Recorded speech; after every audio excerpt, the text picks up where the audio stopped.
amount of faking it like that is going to really be that valuable.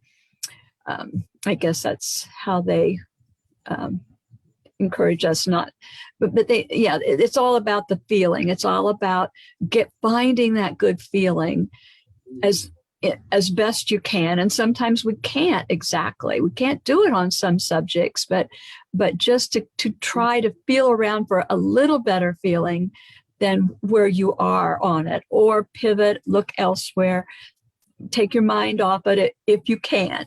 And sometimes you just can't. I was just having a little conversation online with a friend in Seattle, and sometimes a person, it's too far away. You just can't quite reach it.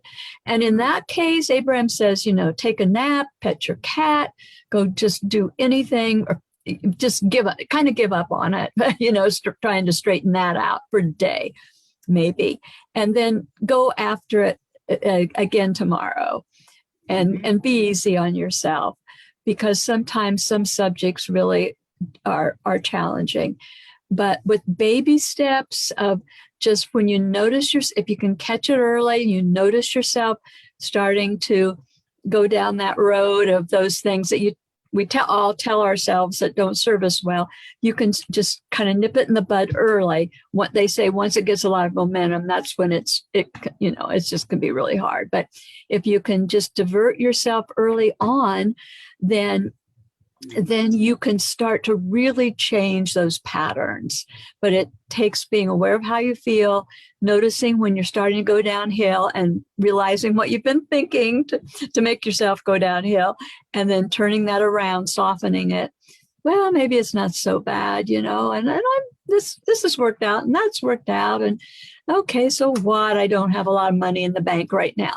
It's okay. I mean, I've had this before, and it's always worked out, and I've got a possible new job. And so you just keep telling yourself, those soothing comments, and then you get back up to a little better feeling place. And that's what I think it's all about. But what I was talking with my friend in Seattle about is that, I mean, a person just really has to take the baby steps. And he is a person who wants, and it's great because he has these big, lofty goals and ways that he wants to change his life in so many areas. And so I was just trying to mastermind a way that he could address all that without just feeling utterly overwhelmed. Like, I want so much more than I've got here, so much more than I've got there, so much more in this area, so much more in the health area, until it's just like, that feels so hopeless.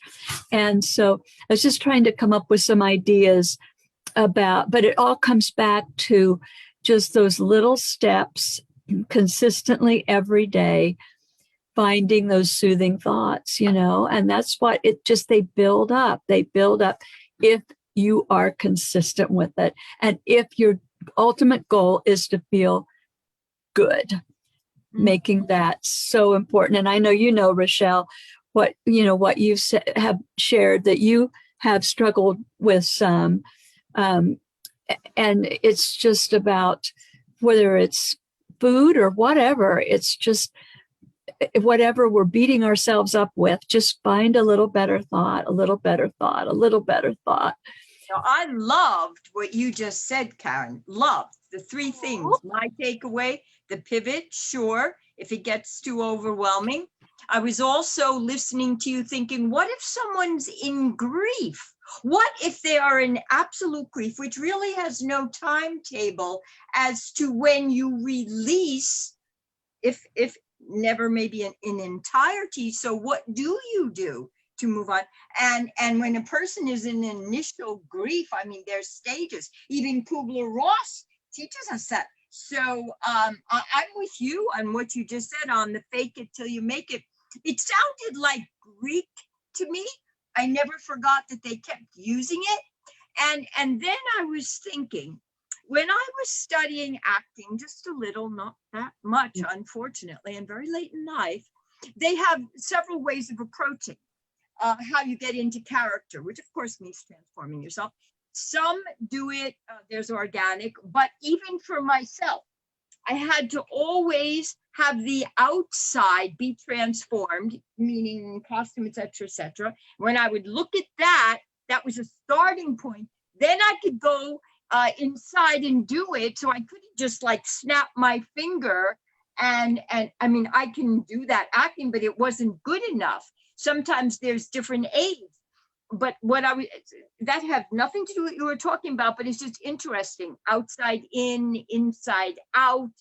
But I totally loved your comment on baby steps, because it's almost like if somebody's drowning, what do? Well, you have to throw them a lifeline. You have to get a tiny, some kind of thread, something they hold on to out there. They can't just fake it till they make it to get out of the high tide. I said, I don't know. Right. Good point. Yeah, very good point. It's Import.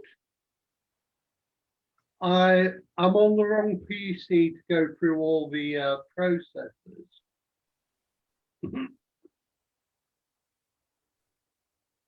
But I'm sure it must be on the bottom end of the processes. Hand it over to the manager. True.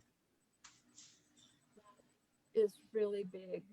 And when you combine that and start to show yourself what the manager will do for you, even though you've not really put it to the test before.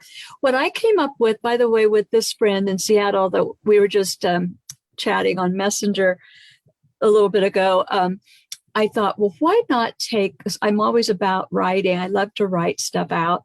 Take a loose leaf binder and take a page, a notebook page, loose leaf, and at the top of several pages, write like what it is that you really want, like health could be one, and more money could be one, and a better place to live could be one, and nice friends to commune with and all, and socialize.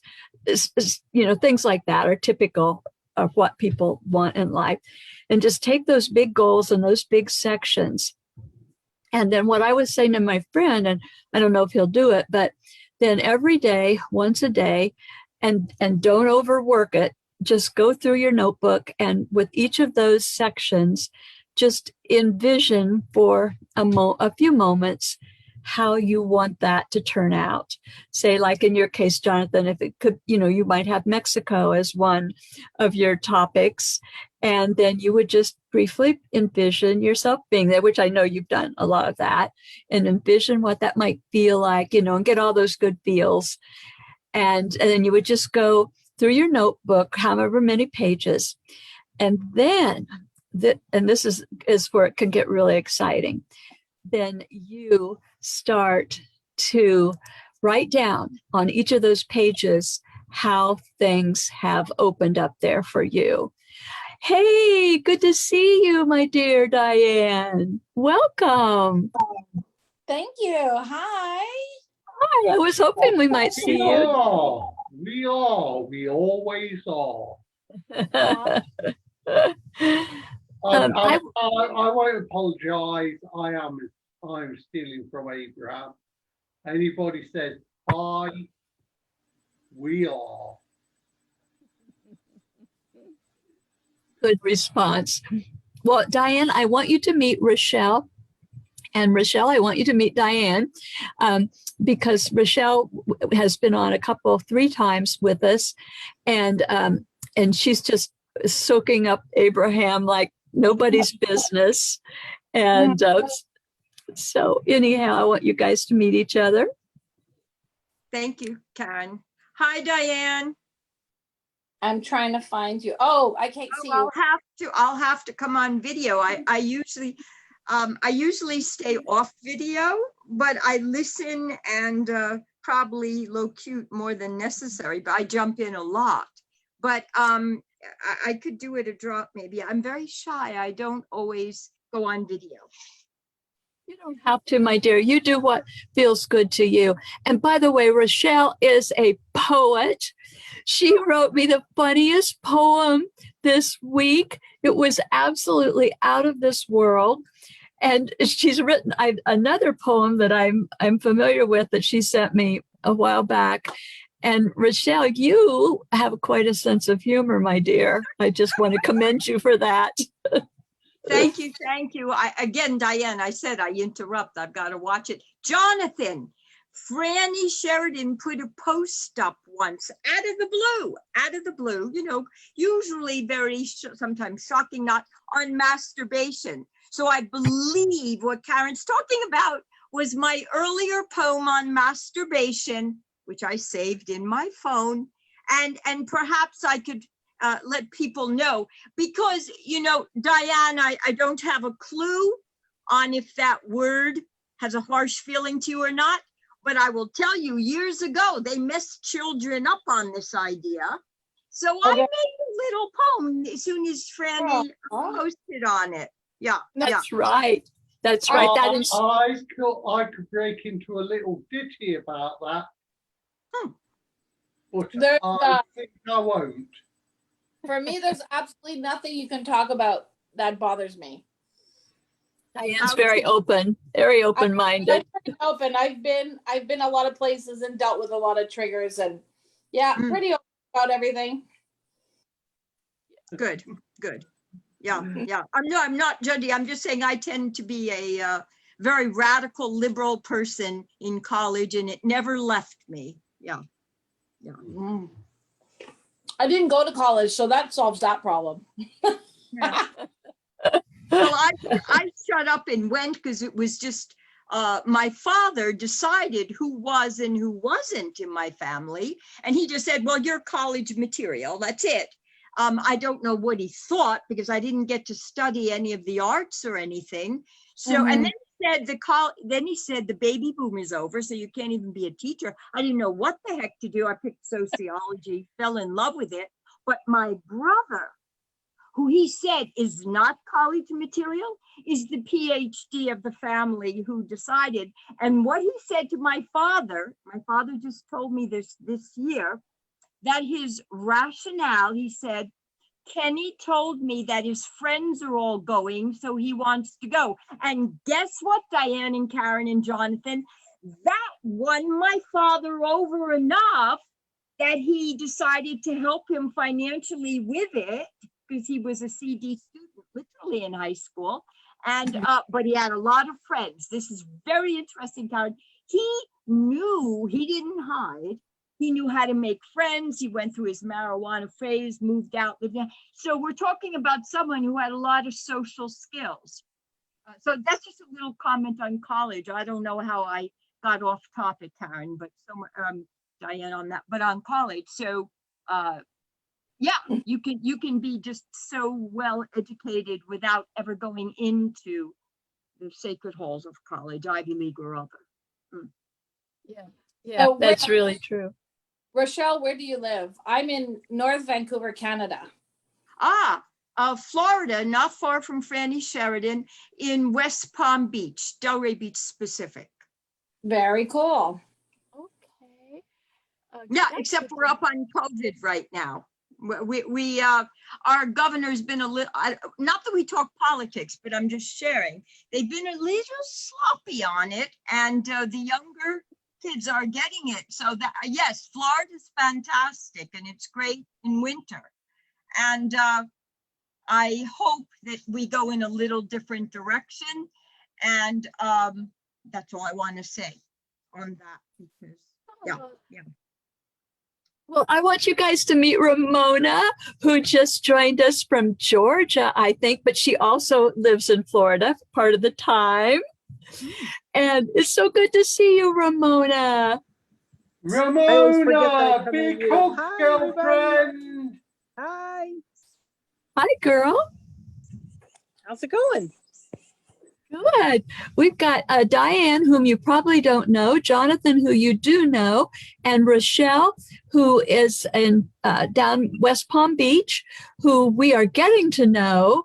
She's been with us several times now, and she's really interested in learning more about Abe. And now here we got you, girl, and Mark's here somewhere, both of them. Interruption. Ramona. Yes, Jonathan. Congratulations. On what? Well, I'm celebrating 10 Gary. things a day here, Jonathan. What? There's a lot coming up on my feeds and everything, but Are you talking hello about to my your better girlfriend? half or worst half, as you would say. You talking about my girlfriend, Jonathan? Not your Yes. girlfriend, not your girlfriend, your partner. My partner, yes, thank you. Yeah, thank you very much. Yeah, we've been having a good time. She had to leave, what's today, Friday? She left yesterday morning, but we had a fantastic month together. It was really great. Oh, that's so nifty. I love the photos you shared. And I wasn't totally sure if you were, I thought you were in Georgia and she was visiting you, but you also mentioned, why did I ever leave Naples? And I thought, well, wait a minute, maybe they're in Naples. But Well, let's see. We were in Nashville, and then we were in St. Petersburg, and then we were in Georgia. So we've been kind of all over the place. Nice trip. That's so nifty. Well, how did you guys meet, if you don't mind spilling the beans? Oh, we met in an online Facebook group that we're both in. It's not a dating site or anything, just a, it's called Fun Loving No Politics Lesbians. Oh, And, that's great. yeah, so it's a very uplifting group. As a matter of fact, it's almost as uplifting as well, I wouldn't say that much, but it's a very uplifting group compared to most online groups. And because as soon as you start complaining or criticizing or protesting, they boot your ass out of there. So yeah, it's a great group, and it was a great way to meet a lot of different people. I made some good friends from that group, and some that I've actually met in person. And that's really all I was looking for. And then she and I just really hit it off, and just more, just really hit it off. So yeah, it's been great. Oh my Beautiful. Thank you, Jonathan. What have you got in your background? You got dolphins. Indeedly do. Karen will tell you this goes back to a few Abraham Nows about somebody going out and dolphins coming to meet them. Yeah. And I just put dolphins up for fun. That's good. I love it when the dolphins come and meet us. I know a lot of people that's happened to. It's happened to me. In fact, somebody was just showing me a video. Was that you? Oh, it was Christy. It showed me a video just this morning she had just been down in Dunedin, which is down near where you all are, where all of you Florida people are, where I am, and when I'm in Florida. Dunedin, a town I really enjoy. In fact, I might be moving to Dunedin instead of Venice. But anyway, so the dolphins, 3 or 4 dolphins, all came and met her right on the little dock that she was on. And she had just asked for a sign, and they came up and gave her the sign, and it was just beautiful. And she got it on video. Oh, that's such a great area. That really is super so over beautiful. there. Beautiful. Yes, and the little shops and all the restaurants, and it's just that's a very special part of Florida. I actually had a place under contract there before I bought the place in Naples, and if things had just gone a little differently, I would have ended up in Dunedin, and I may yet still. So. Yeah. So where is your girlfriend? Where is she? Is she in? She's in Nebraska. She's in Omaha right now. Omaha. Oh, somehow I thought maybe she was in Florida. No, we were just there. She had a gig. It's a long story, but yeah, she had a month. She's a Unity minister, and she had a month sabbatical. She gets a month sabbatical every year. And so we spent the month together, including a couple of, and she's in Atlanta right now at a huge convention, like 18,000 people and fireworks and a big stage. It looks the opening night last night looked like something from a halftime at a Super Bowl or something. It was really remarkable show. And so, yeah. How nifty. Oh, I love that. Well, have you attended Unity some over the years in your Yes. spiritual journey? Yeah, when I moved to Venice, I started attending the Unity Church. The Unity Church is the closest that I've found so far to Abraham. I mean, Science of Mind also, but Unity's bigger. And so I actually started singing in the choir because I had never sung in a choir before. And my first career was a professional musician, but I was a trumpet player, and I'd never had a chance to sing in a choir, and I'd always kind of wanted to. And so I started singing in the choir there. The choir director was a trombone player, professional brass player. We had mutual, colleagues in common and stuff. So it was a really cool experience to sing there. And the only reason I didn't continue was because of COVID. I left when COVID started, and I never went back. I just stayed the whole last almost 2 years now of, well, a year and a half, however long it's been, up here in Georgia. And yeah. So yeah. Yeah. I like the Unity Church, in a lot of ways. It's about 3/4, of the way there. I agree. I can. I'm going to Unity Church this Sunday to celebrate Pride weekend. Nice. Big weekend this weekend. And where are you? I'm in North Vancouver, Canada. Ah, Canada. Yeah. So it's the Lynn Valley Unity Church, and it's more my son's church. They do more for kids, Mhm. and then my church is the Spiritualist Alliance, but we kind of go back and forth. What's the Spiritualist Alliance? What is that? I've never heard of that. They're quite amazing. They're all over the world. They branch out basically from UK and Scotland, and all of the reverends of the church are also mediums. And every Sunday they bring messages from the other side so that people can connect with their loved ones that passed on. Interesting. Wow. Very interesting. I'm surprised I never heard of that. Yeah, That's very cool. They're on Zoom. It's called Spiritualist Alliance, and you can always go. Is it just one church, or is it? No, there's many. There are it's an many. international religion. Mm-hmm. Spiritualist Alliance. Okay, I'm gonna look that up, of course. Yeah, they're on Facebook and they're on Zoom. They let go of their church, the physical church, with COVID, and they're looking for another one. So until they find another one, we go hang out at the Unity Church. Unity's like that. They're very open and welcoming, and yeah. You would probably possibly find a home at a UU church too. You have Unitarian Universalist Church is there, right, in Canada?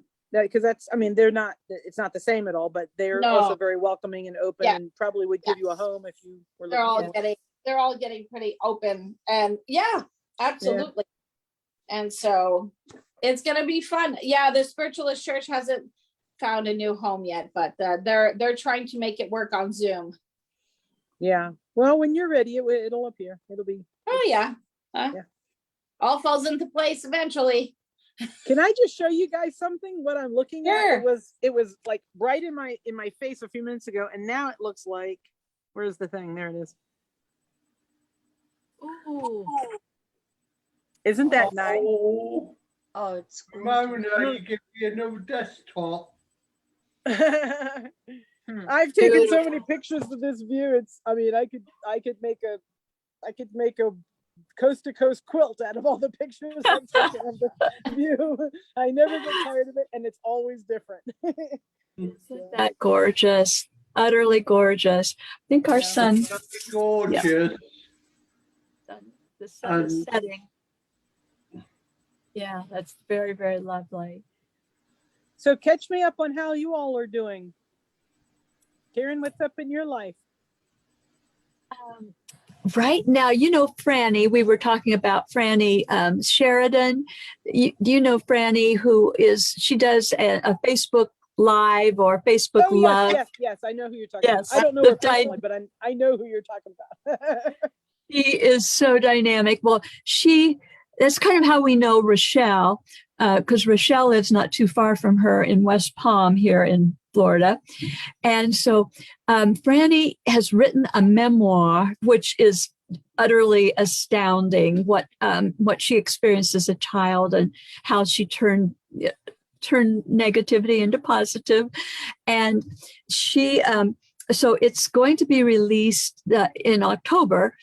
And so if anybody wants a copy, she's open to sending out online, a pre-publication copy. So I asked her for one, and I was able to read that. Hi. Good to see you. Welcome. So I go ahead and introduce your friend, my dear. And you meet it. This is Kelly. She's Hi, Kelly. Hi, Kelly. From Nonviolent Communication. She doesn't know much about Abraham, but she just heard from me a little bit. Well, we're just Hola, mi linda And I said, señorita. ¿Cómo está? And Perdone. I'm talking alone. Espanol. Oh, there's a egg. we are glad to have you here, my dear. Just feel free to join in, or Okay. feel free not to. It's nothing is obligatory around here.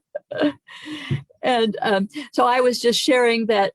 So we have this friend her name is Franny, who grew up.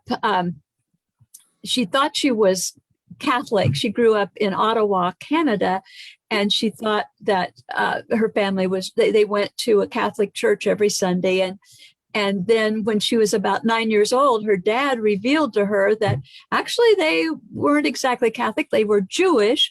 And then he started telling her how the parents had, I guess they had met in Canada after both of them had escaped the Holocaust. Oh, wow. So it's quite a story. Oh my gosh, it's quite a story.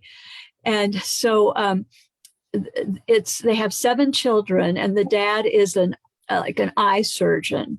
So he comes over to Canada and makes a new life for himself. I was telling Rochelle and Jonathan that they had to leave so fast, as many folks did, and they were just very thankful to get out when they did. But he had to leave all of his documentation in Austria, in Vienna. So he had nothing. He had no way of proving that he was an eye surgeon. So they moved to Saskatchewan, and he had to retake all of his training because he didn't have any verification. So that's before Franny was even born. But then it is such a story. So I know you guys are going to be probably very interested in and Franny she loves Abraham. She's just has a beautiful, vibrant way of looking at everything. And if you guys have been around her for a second, she's so buoyant. And but how she took her childhood with some things that the dad he still had a very active mentality about this. Like he felt another Holocaust was coming. He felt that it was just around the corner, and he was always cautioning and warning, and this could happen. And you don't ever, ever tell anybody you're Jewish. You never do. And then to make it more complex, her mom didn't really feel that way, and she didn't feel that they needed to be secret, and she really had allegiance to her Jewishness. And so then you've got this little bitty girl, where the story starts, this little bitty girl, 9 years old, 1 younger brother, and 5 older siblings. And she's trying to figure all this out. And so it is a story. So anyway, what I'm doing is this weekend, I've been proofing and editing and writing my whole life. And so I just wanted to go over it, and I wanted to just give her a little bit of feedback before it gets completely to the printers and all of that. So I'm really having an interesting time with it. And it's written in a very interesting way and I think this is so creative and skillful when a writer can do this. So she's was a stand-up comic for years and had a show that she took all over Canada and America, a one-woman show about her family.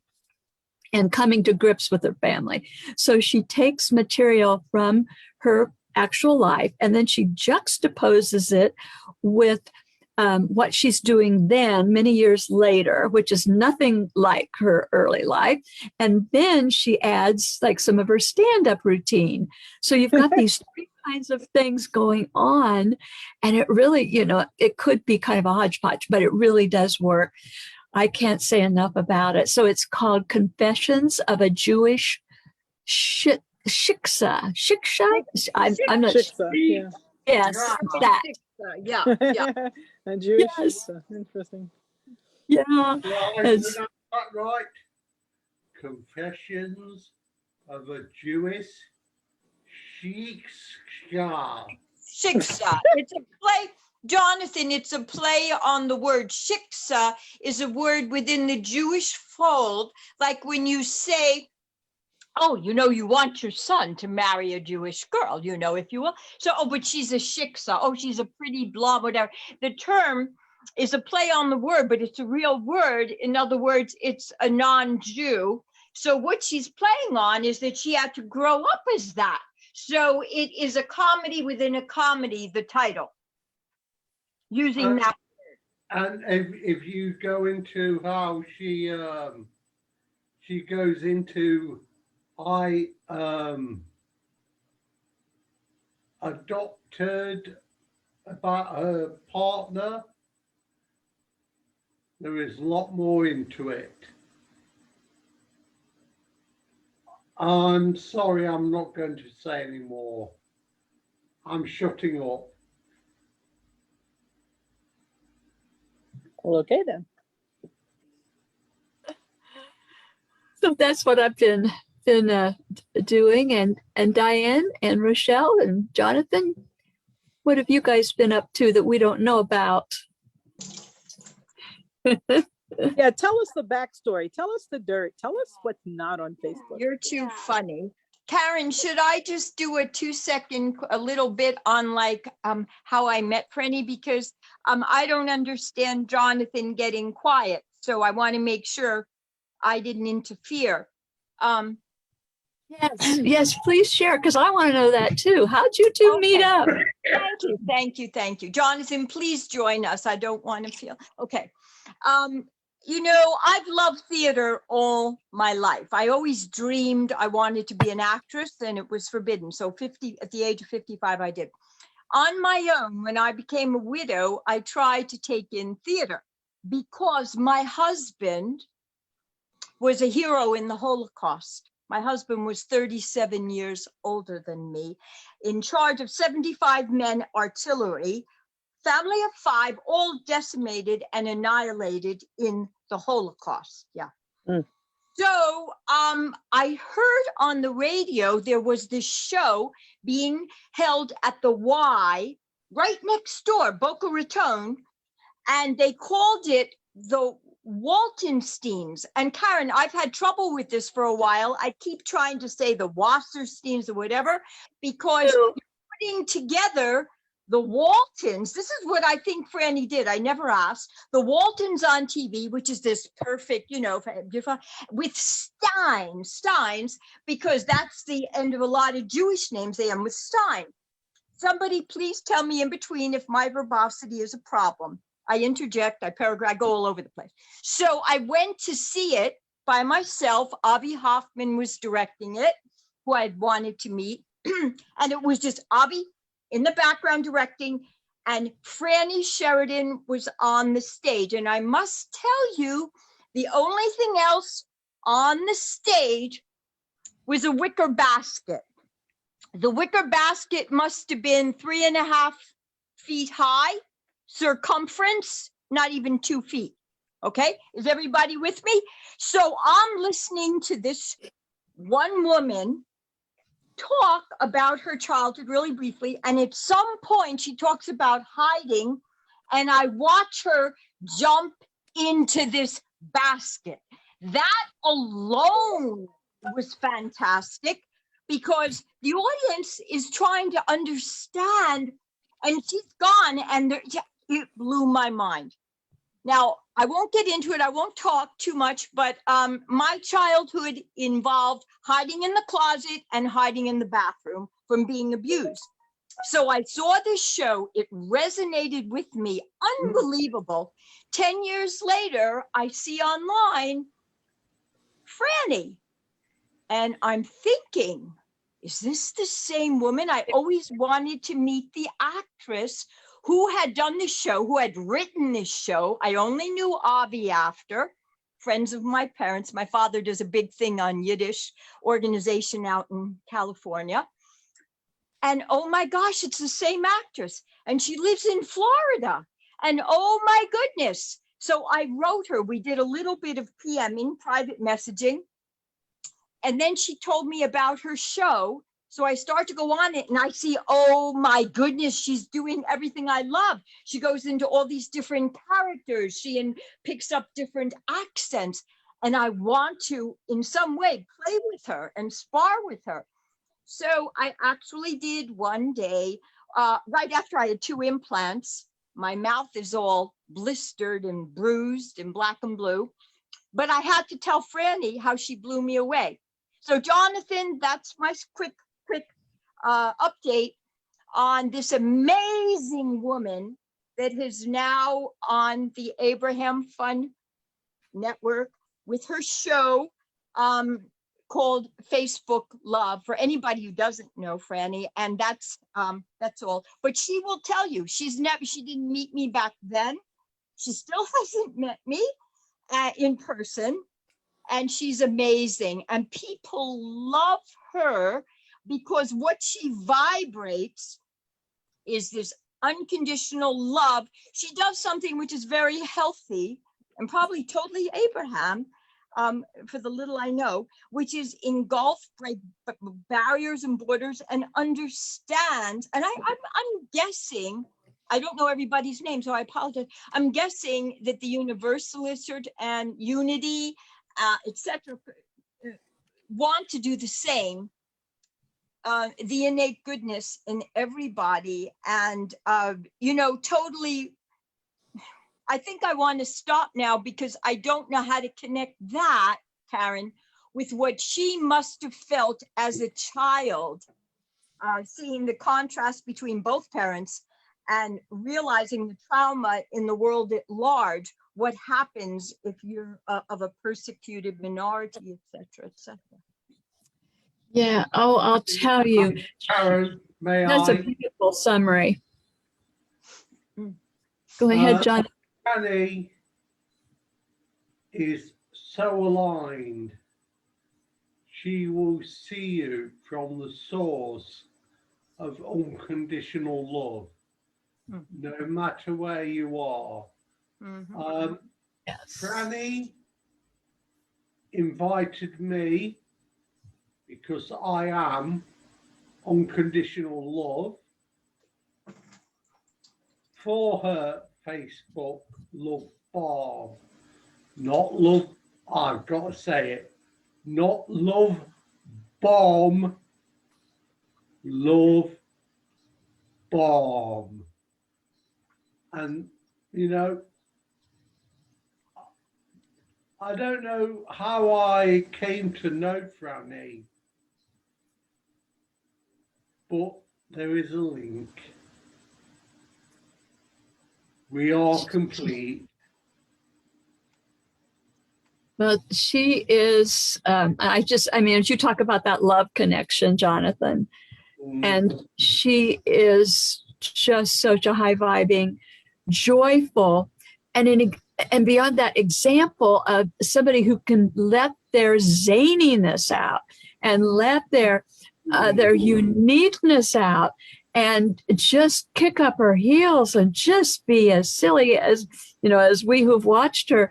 She is just, she doesn't know what she's going to say next. I mean, it's so just spontaneous and so childlike. And I think that a part of, when she was very young and her dad would take her in a room at night, the sisters, her twin sisters were off at college, and one studying to be a doctor, and one was studying to be a pharmacist, and they're both studying very, very intellectual. But anyway, their room was vacated, and he would take her in there in the middle of the night and school her in these things that she must be very, very careful and guarded about. And so in a way, you know what I think, as we talk about it now, I think it's like her presence on stage, and as she shares in these fun, Abraham, fun love, things, love bombing, BALM. I think a lot of it is her going back, and when she had to, live with such seriousness and such, you can't tell anybody, and you have to be so careful. And growing up with that, it's like she had to find her way out of that somehow. And of course, a lot of it was then once she started to act, like it was like with you, Rochelle, she started to really find herself in with that acting, and she just really, really loved it. Although it took a while, and she didn't always feel relaxed about it. She had to kind of work on that. But I think somehow she just really is somebody who's able to get up in front of people, connect with that inner child, and just go for it. And in that process, we all, I just feel so lighthearted when I see her doing that. And I think, and I think it's okay to be zany, because I'm pretty zany too, and but not as zany as she is. It's so fun. It's just so fun she just kicks up her heels, and she's just a little girl, and she can go into do all those accents, like you said, Rochelle. She's very, very talented. She's very, very bright.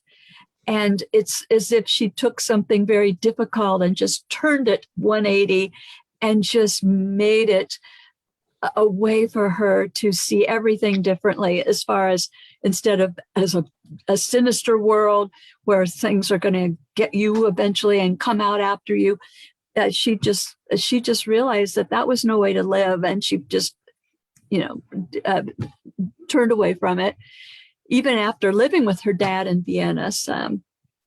And then she found herself through the stage, and then just kept finding herself more and more through just being silly and just doing stuff that was very offbeat, especially for a good Jewish girl. She just really pushed the parameters. And in it, she kind of allows us to know that we can do that too if we want to. And we can be zany, and we can be childlike, and we don't have to be serious 1 minute if we don't want to. And I think that's her huge, huge gift to the world. Indeed it is. And I'm interrupting for a moment. No, go ahead, Jonathan. I'm just reading off the names. Diane Roy Gautier, you have been muted. Do you have something to add? That's okay. That's okay. I was just acknowledging. I am the observant one in the group. You are observant. We need that. Yeah. So tomorrow I'm getting ready for a party for a friend of mine who's finally getting a lifelong dream of becoming a pianist on a Disney cruise. So an absolute he's so excited to have his dream come true. But he has manifested for himself this whole idea of, I want to work for Disney. That's my dream. And I was just thinking about the Walt Disney quote about, you can remain, growing up is not optional, but remaining with that childlike curiosity, that's the trick to making dreams reality. So anyway. So my friend is so happy for my friend, and there's lots of things around being young and young at heart is the very best way to have dreams come true. So. Oh, beautifully said. Absolutely. Absolutely. That ties right in with what Franny is all about. She just embodies that. And yeah, that's really nifty, a Disney cruise. That can't go wrong with that. And it's nice that they're sailing again. It's happening. And he's an amazing musician.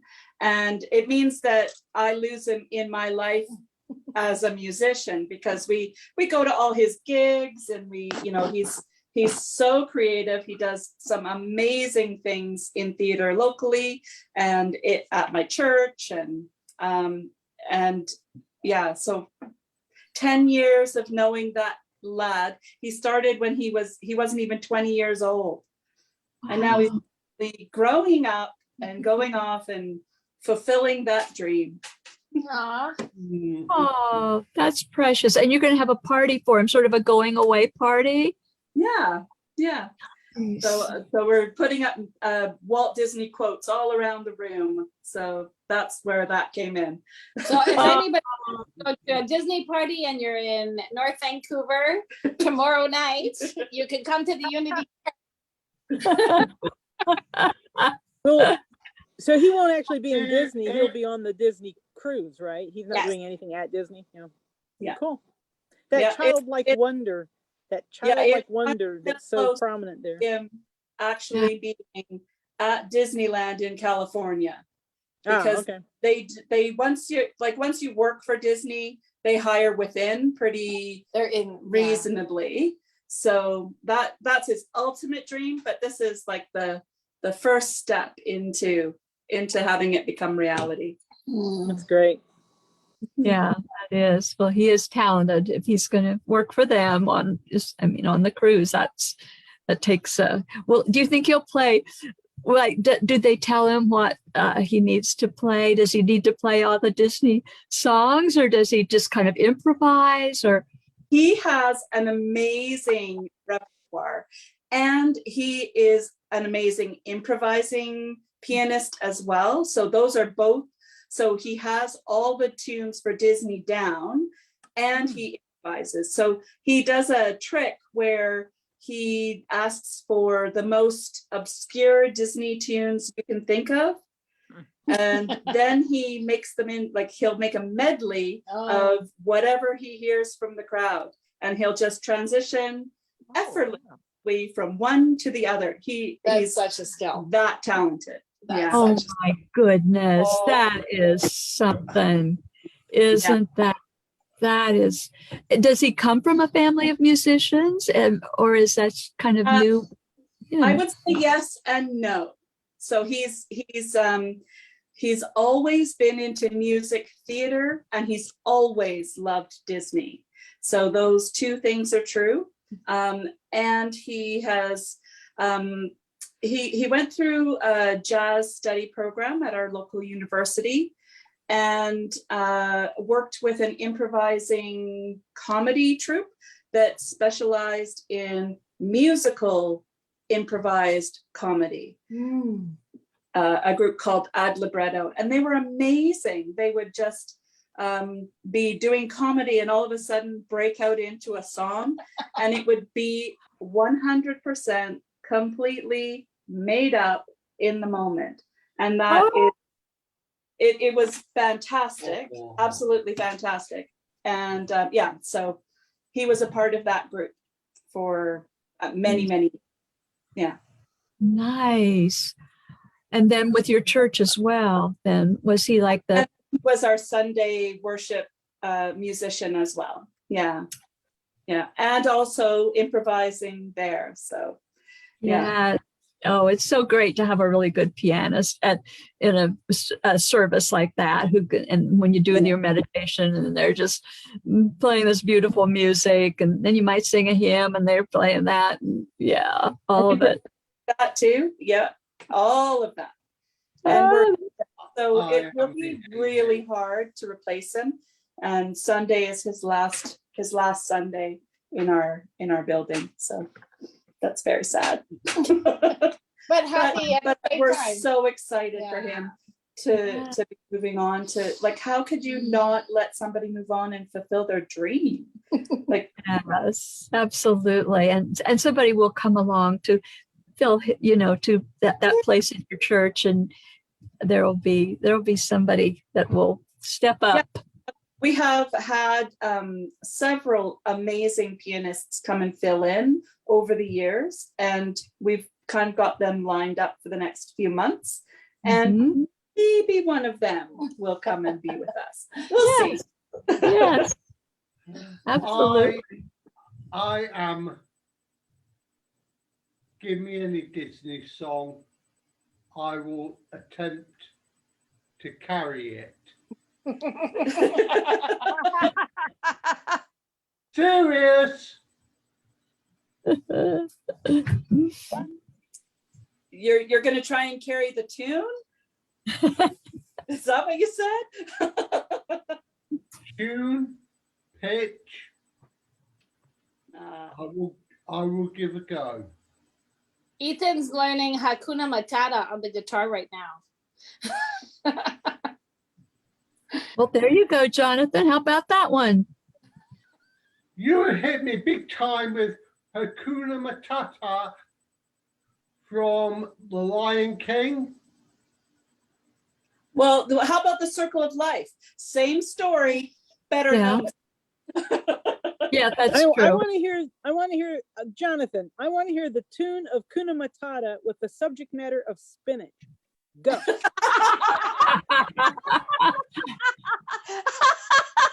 What? I didn't hear you. What? Please. What? I don't hear him singing. Do you guys hear him singing? I think he's doing his Hakuna Matata. I'm not going to go into it. Well, that was a good start. It was kind of ended abruptly, but Hey, some tunes are shorter than others. true. Some of them very brief. Do you guys, Mercifully brief.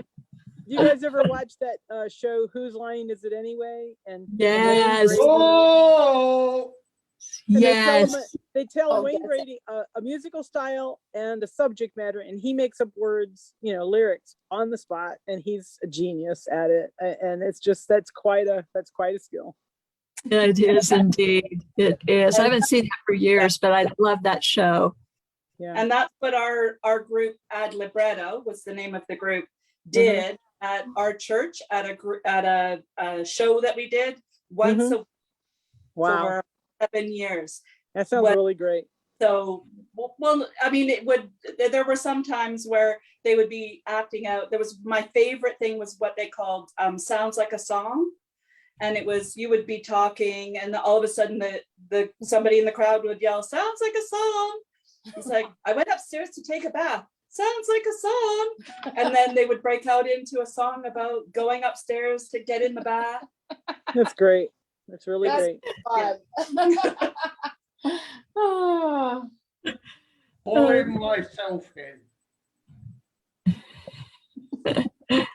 People are so darn talented. I mean, people are just amazing. We have a group here who they do improv, and Mark and I tried it one time. They encouraged us to come on stage and try it, and so we did try it. How did that go? How did it go? I felt like I kind of did okay, and Mark never ever wanted to even remotely do anything with it again. But he did okay too. But I mean, you definitely have to get into the moment, and there has to be something kind of rearranged in your mind. Right. In Well, order you to have to be having fun with it too. I mean, you would never want to approach that seriously, like I'm going to do really well at this. You'd have to have fun. Yeah. You have to. You can't have anything in your mind. You've got to just go with wit. Well, and there are rules within it.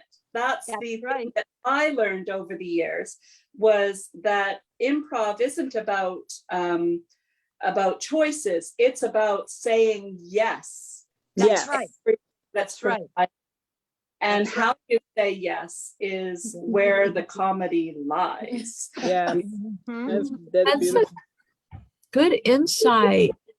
Yeah. Very good insight. And this group that we have, the leader, he also teaches it along with teaching the improv. He teaches a sort of a spiritual lifestyle, and he combines them. And now I see how that, saying yes, I can see how that just combines with a spiritual approach to life, of being open to life, of saying yes to opportunities, to saying yes, even if you don't know exactly how it's going to turn out. I mean, Abraham has years ago, they said, just try it for like one day. Just say yes to everything, every single thing. Just say, yeah. And then if somebody says, well, do you want more coffee? And you don't really want more coffee. How do you do that? You say, actually, I just want my cup to be like it is now. But you do it without ever saying no to anything. And you just get that feel for, first of all, you notice how much you kind of say no in daily life. And then you just notice how it feels to start saying yes, yes, yes, yes. And it is kind of life-changing. So that is so nifty that you realize that it's about saying yes. It's not about knowing how it's going to turn out, and it's not about knowing it's going to be even understandable. It's just saying yes and going with it. Yeah, that's good. Good to know.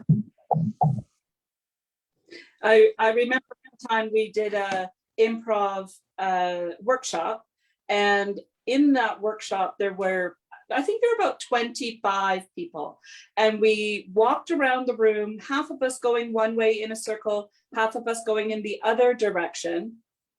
And the task was to, as you're passing, either be taller or shorter than the person beside you.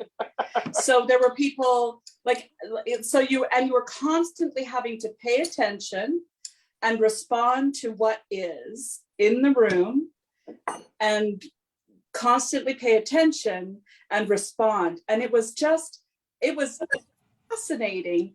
And then there's, of course, the hierarchy of who's on the bottom and who's on the top that you're playing with in that exercise. And it was a hoot to just be, am I top, or am I bottom, or am I in the middle?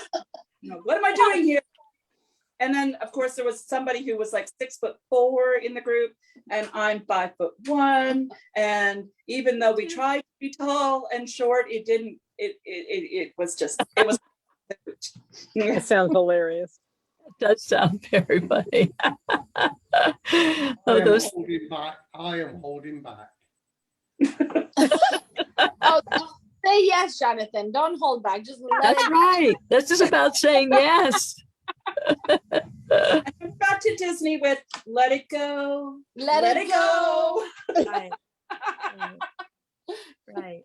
You may be taller than me, but I don't see. For I am taller than you will ever be. You are the pits. I am the top. Who do you think you are to put me down where I am? I will always be there at the top. You will be the shit. Don't let it stop. For I am the gods in alignment with who I see. I am aligned with who I am in eternity. I am aligned with Source in entirety.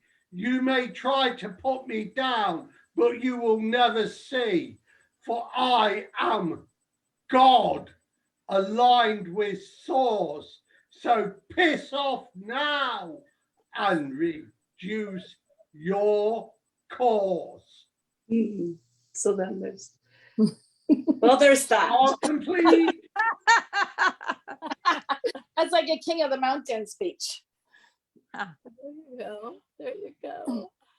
I am the king of the mountain. And I forgot Brother. the total John Bon Jovi lyrics. The rings. Maybe. Is that one from Lord of the Rings, Jonathan? I was just quoting a John Bon Jovi track. So, yeah. Stay, Mara. Not quite It is. for the movie, but not for the. Bon Jovi and Lord of the Rings. Just Tolkien was from like the 1890s. Wow. Yeah, but it was quite popular too in the 80s and 90s. Well, the thing about improv that's so Hey, Ma- wonderful that I could say is that everybody supports everybody. And that is what I loved about it. And the thing about yes, that blew me away. It could be yes, but it was yes, always. And so everybody is there to uplift everybody as you continue the humor and the story. That Yeah. was amazing.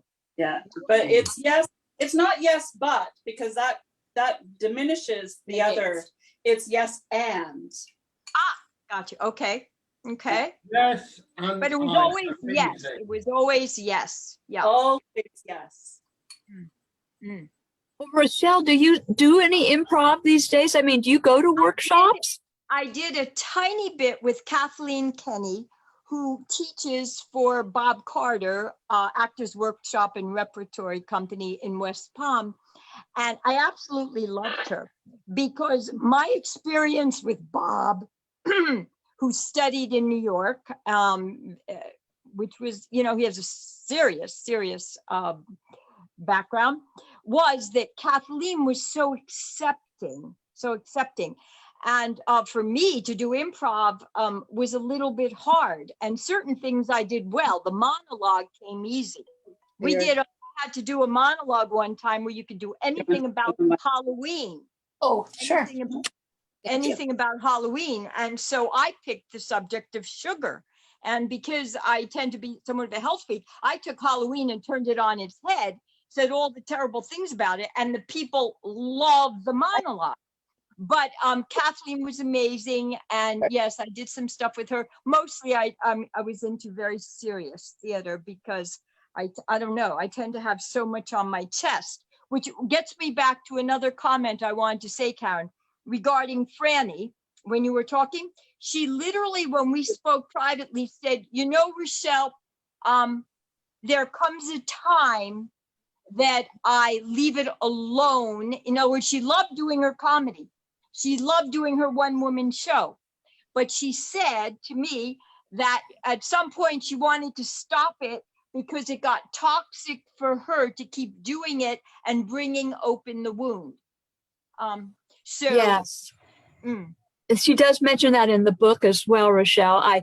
And I thought that was highly interesting. And also it seemed logical that, doing that night after night after night, and traveling around, and that, and at first it was just so good to get it out there and to perform and to see the responses. But eventually, like you say, the some of it would be kind of hard. And then she's just met so many interesting folks in showbiz and all of that. I'm reacting to some of what you said earlier, Karen, about being the child, when you were sort of fleshing out who Franny is, in case anyone didn't know her, since she didn't, it's too early for her to be on the chat yet because her book doesn't come out till it's October 24th. I don't have the date, but I don't want to lose my thought. So being the child is sort of like beautiful and opens up a window. Even so many psychologists talk about this, but for me, and why she made the comment to me is, I'm 70 March 1st. I'll be 70. And I am, as you said, just kind of new to Abraham. I still have within me a lot of those heavy messages, as we witnessed last week, and you knew how to keep me on course. So that the serious acting always, which gets back to when you were talking about the improv, was a difficult hurdle. And the closest I came to it was loving the radical thinking in college, like R.D. Laing and others who knots, etc., who would talk about society and how it creates neurosis, and you have to be an independent thinker, etc., throw off the shackles. So if you're catching, I'm putting a lot of things together, which hopefully makes sense as a thread. Yeah, for sure. Well, you know, growing up Jewish and having, I assume, a very traditional household, it sort of sounds like, and maybe certain expectations. I'm sure that then when you got to college and you started studying some other kinds of ways of looking at things, that you really, that was kind of a breath of fresh air. And I certainly had that experience of college being something that, like, oh my gosh, because I am from a small town in Indiana, and the college I went to was just near where I lived, about 45 miles. And I just had never traveled. I had never been exposed to any ideas except sort of from my Christian church. And then, you know, just what you get exposed to in high school from just very similar people. And then I go to college and there are a whole lot of new ideas. Most of the kids were from the East Coast, and many had gone to Quaker boarding schools, and not even, you know, they'd been in boarding schools. They hadn't been kind of sheltered at home like I'd been. And they just were they seemed so grown up and so worldly and so kind of wise. And I felt like a little bumpkin, but I just got exposed to so much that I wouldn't, and it was ironic because it was right near my very rural home. But it was like this whole new world opening up, especially the Quaker values seemed to really permeate, well, because it was a Quaker college. And the students were just different. They were just very different from anything I'd been around. And so that was kind of the start of my allowing myself to see things from a little different vantage point, because I think, you know, whether you go to college or not, I mean, it's not that you need to go to college for that at all. And we were talking about college earlier, where it's not a necessity at all. But for some of us, it does. For me, it was my first encounter with new ways of thinking, and being encouraged to form my own opinions instead of just adopt those of the masses. And it was eye-opening. It was just really eye-opening. And then that's just put me on the path of just trying to find more and more and more new ideas and more new ideas and more new ideas. And then eventually the new idea became Abraham Hicks. And that's been the last 20 years for me. I've stuck with that idea pretty consistently. But yeah, I do, and understand what you're saying about, and I can see how you feel some real kindredship with Franny, with her Jewish background and very, you know, kind of traditional, you know, approach to life. Karen, if I can just say back to something Jonathan said before, when he was talking about oxymorons, I use the word comedy on comedy. Somebody could say, well, it's an oxymoron. A shiksa can't be Jewish. So when Franny titles her book, Confessions of a Jewish Shiksa, that's sort of the irony of it. Does that make sense, Jonathan? You hear what I'm saying? Yeah. Indeedly do, it does. Cool.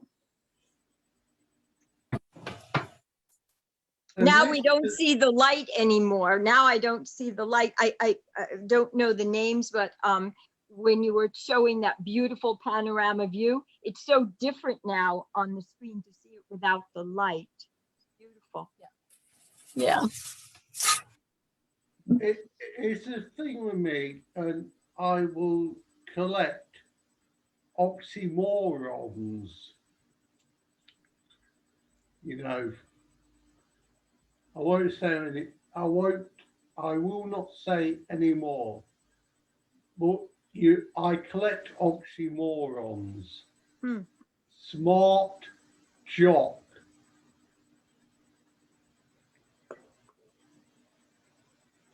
intelligent, intellectual.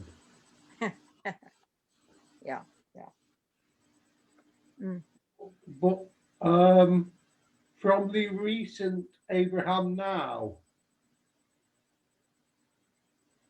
toxic positivity.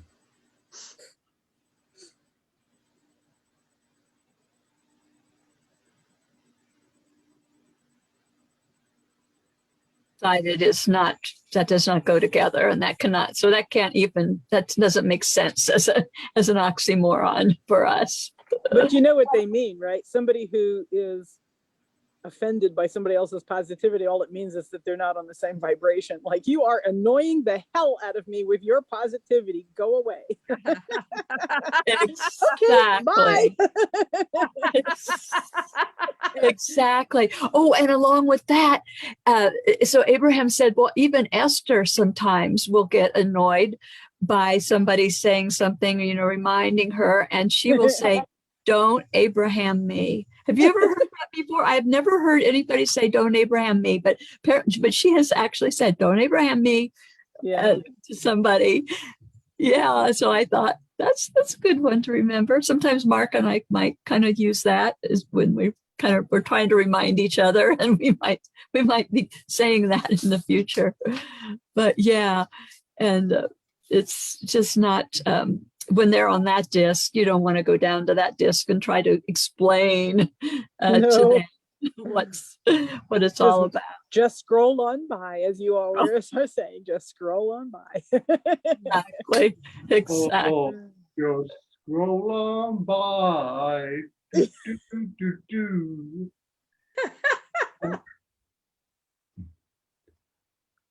Rochelle, Yes. if you go into our group, there is a little video of Karen doing this little song, just scroll on by. Ah. Okay. Can you guys hear the taps? Bottom line, you will see a quote you don't like. Scroll on by. Mm-hmm. Don't let it get any momentum in your vibration. Aha. Thank you. Can you guys hear the taps? You probably can't hear it, can you? Go on. They play taps here in the valley every night at 9 o'clock. Oh, wow. Hear a bit of it. So beautiful.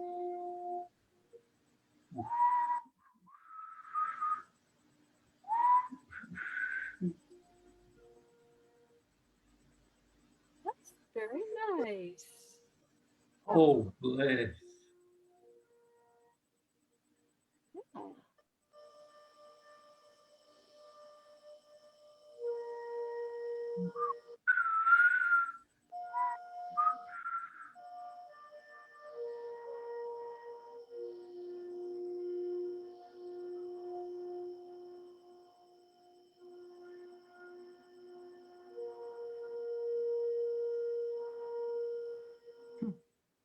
That's lovely. Isn't that great? I love know. that. I've love never that. known any area that does that. Every night, 9 o'clock. So, and it just rings throughout the valley, and the coyotes, wherever the coyotes are, they weren't very close tonight. There weren't very many, but they yip in response every night. Wow. Goodness, that's amazing. Yeah, it's one of my favorite things of this place. I mean, I have a lot of favorite things, but that's one of them. Yeah, I can see why, and especially you being a musician and just enjoying the trumpet and all. Yeah. That's nifty. Well, will you stay there then, or are you thinking then of moving back to Florida, you're saying, or how Well, will I you? still live in Florida. I live in Florida in the winters. Okay. Yeah, my legal residence is in Florida. I didn't go there this winter because I had some stuff going on in Maryland and because of COVID. So between those two things, I did not end up going back to Florida this past winter. But every winter I go there. I live there for 6 months and 1 day or whatever it is. And I go there enough off and on doing it because I have a lot of friends down there. The reason to move from Venice to Dunedin would be because Dunedin's just a really happening place. And also it's an hour and a half closer to the mountains. Yes. Yeah, and it's further north, so it's a little bit cooler. Yes. And it's closer to, when I first moved to Naples, Betty, my late partner, and I were very much not into the big cities. We'd been with big cities our whole lives, and we were looking for a little village feel, like we could be 5 minutes from the Symphony Hall, which we were in Naples. And but after being so alone up here on top of the mountain, and then going to, for like a year and a half, and then going to St. Petersburg recently, and we actually visited Dunedin, and Becky and I both really like Dunedin. And so it's an idea that half of the year we would spend a little bit closer to, what's happening, the big city, which, of course, St. Petersburg's right there, Clearwater's right there. So it's, it's a lot of reasons to consider going to Dunedin, but that would just be for half the year. The other half would be right. Okay. You will keep your chalet there. Well, that's wonderful. That's perfect. Well, now so how will she work it out with regard to her ministry and all? Will she, she's preparing to retire at some point, probably in the next year or two, from full-time pulpit ministry, but she will continue her ministry. It's just won't be full-time at one church. She already has two, what's called a minister of record at smaller churches that can't afford to keep a full-time minister on board. So she helps keep them legal and going correctly in the correct direction, spiritually and whatnot. So she'll take more of those. She'll do public speaking. She's doing a lot of coaching now. So who's this cutie that just joined us? That is Philippa. She is in Australia. There with her daddy. She's a sweetheart. I know, isn't she the cutest? Yeah. And I guarantee you she's the smartest person on this call. No doubt. No doubt. I'll tell you, she's very, very sharp. We enjoy her a lot. So Brent comes on. You may have met Brent. I think I have, yeah. Yeah, you probably have. He has one of her older sisters has a netball. I guess it's still going on.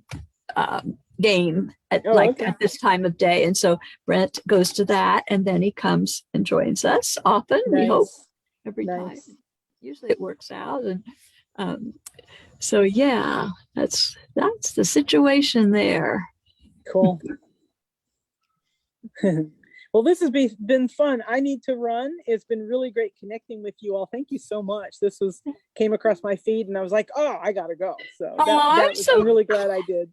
I'm so glad. And I want to just say in person, along with Jonathan, I'm so tickled about your wonderful romance and connection that you have. You guys were just glowing in those photos, and we're just so darn happy for her and for you. Thank you very much. I'll let her know. Thank you. I appreciate that. All right. Love you all. Talk to you soon. Ramona, I really enjoyed seeing and hearing you anyway. I was kind of like in the background, but really enjoy seeing it. I get a spark of excitement when you're around. Thank you so much. All right. Take care. Bye. Take care. Bye-bye. Ramona, always a pleasure to join with you. Oh. Yeah, it was a treat to have Ramona here. We hadn't seen her for quite some time. And so she's having a good life, very good life. And Brent, welcome. Good to see you. Brent, welcome. We've gone off a bit of a tangent from the Abraham now, but it's all good. It's fun just to chat. And do you have anything you'd like to share with us, Brent, and any updates or any kind of topics? Or also we've been just kind of catching up with each other. And Rochelle, we have Rochelle back. We're so tickled. Hi, sweetie. Hi. Hi, lovely girl. Yeah, no, it's it's okay. Philippa wanted to say hello. Hello. Hello, Philippa. Hi. Hi, girl. Hi. Dory is not with us tonight. She has another engagement, but she'll probably be back next week. She would be wanting to say hello to you for sure. Oh, I hear a pooch. Yeah. Yeah. So, yeah. Look, I don't have anything particular, but I saw you on Abraham Live, and then she saw you and she started waving, and so she wanted to come in. This is so nice. Oh, okay. Here, come on. Up, there you are. Not Abraham, but biblical. Summon the children to come unto me, for such is the kingdom of heaven.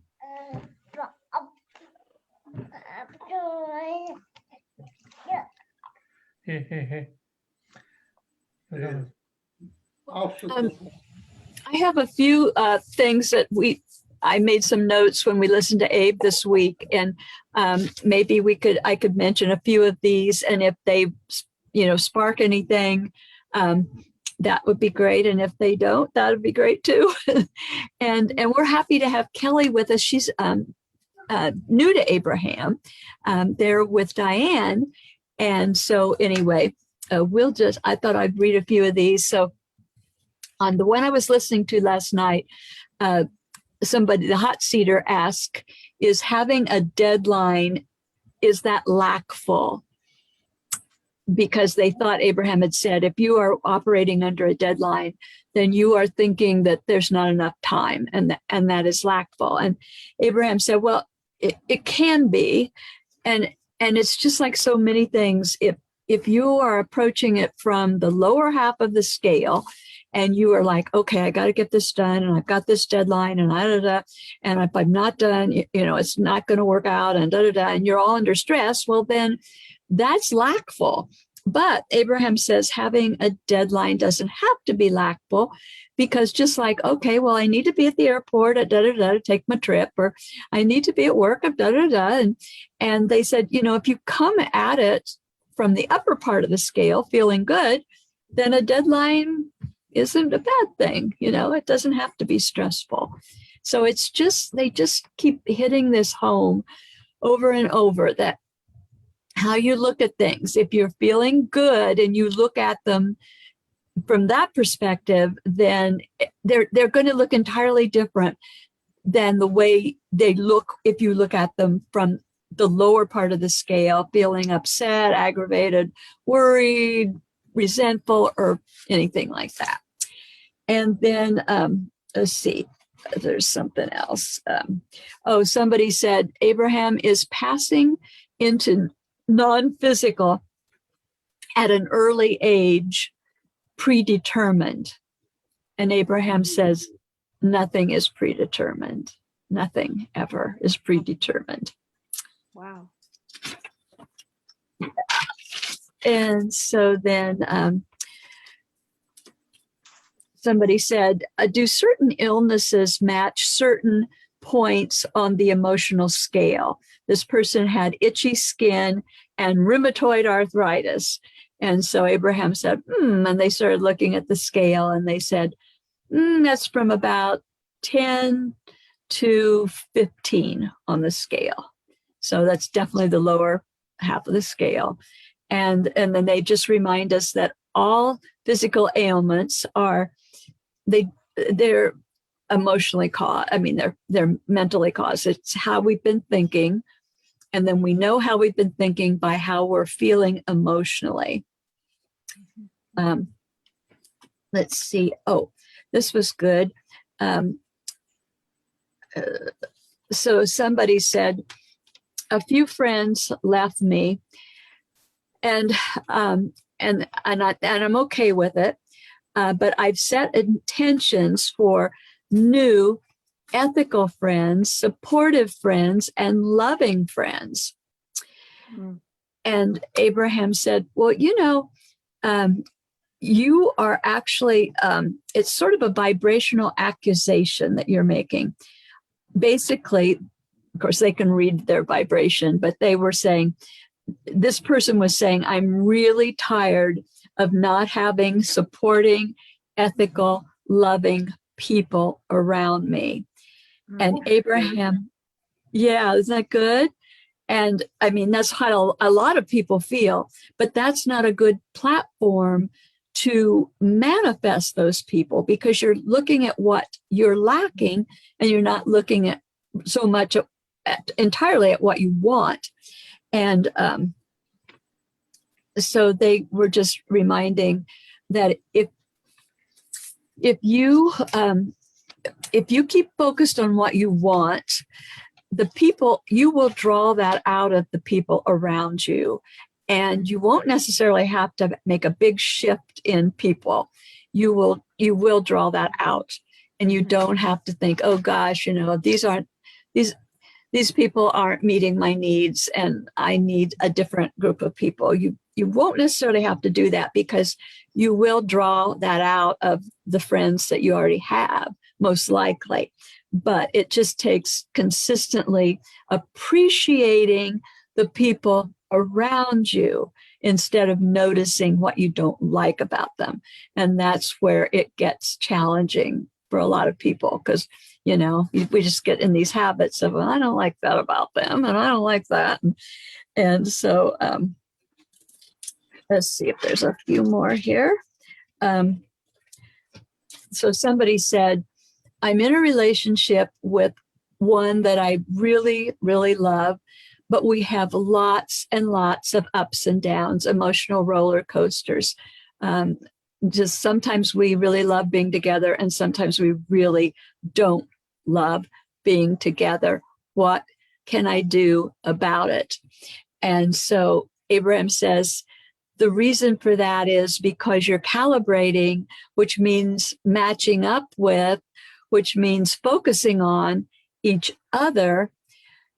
And instead, what you want to do is focus on your inner being and start calibrating and matching up with how inner being is feeling, which is always, always loving and appreciating and feeling good and just admiring the other person. So instead of kind of matching where the other person is, whether they're up or they're down, then you want to match your inner being and not do that roller coaster. You don't have to do it. And they said, it's great if both of you can do it, but if just you do it, if just you will calibrate with your inner being, the whole dynamics will improve. And let's see.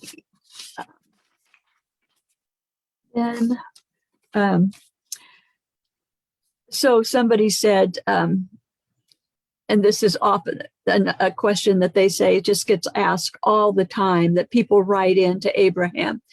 How will I know when to walk away and when to stay? Going back to a loving partner, a relationship. How will I know? And they said, it just keeps going back to where you are on the emotional scale. If you are basically feeling good and feeling satisfied with life, and in basically overall good, but maybe the relationship isn't quite what you want, then from that place, you can ask yourself, maybe this would be the time to find something else, to walk away. This might be the time. If overall I'm a happy person, I'm satisfied, I'm content, but the relationship just isn't quite what I'm looking for, then that would be a time that you could walk away. But if, as is often the case, you are unhappy, very unhappy in that relationship, and it's affecting your whole life, and it's it's constant struggle, and you really want out from that perspective, that's not the time, ironically, to walk away, because you're only going to take that mindset with you, and you're going to find new faces, new places, but you're going to be living that same dynamic again with somebody else. So what you've got to do, it's always about get happy, spend more time on the upper part of the scale. Just keep, that's your work. That's always your work. And then allow that relationship to transform or to not. And maybe you will go your separate ways, but your job isn't to figure that out. Your job first is to figure out how to be happier and more, just more satisfied and more in love with life. Just learn to fall in love with life, and your love relationships will take care of themselves. And what's that, Jonathan? How often in potential relationships are we carrying baggage, and we are so scared to say to someone, this is what I've got in my baggage, and you tell them and they will say, so what? Well, you would get another one and saying, oh. When you tell them that, examples, I'm in £800 of a £1,000 overdraft, and you will give them a list of certain things and just wait for them to say, that's okay, it doesn't mean anything to me. Well, you will get another person say, oh, red light, and go off on their own way.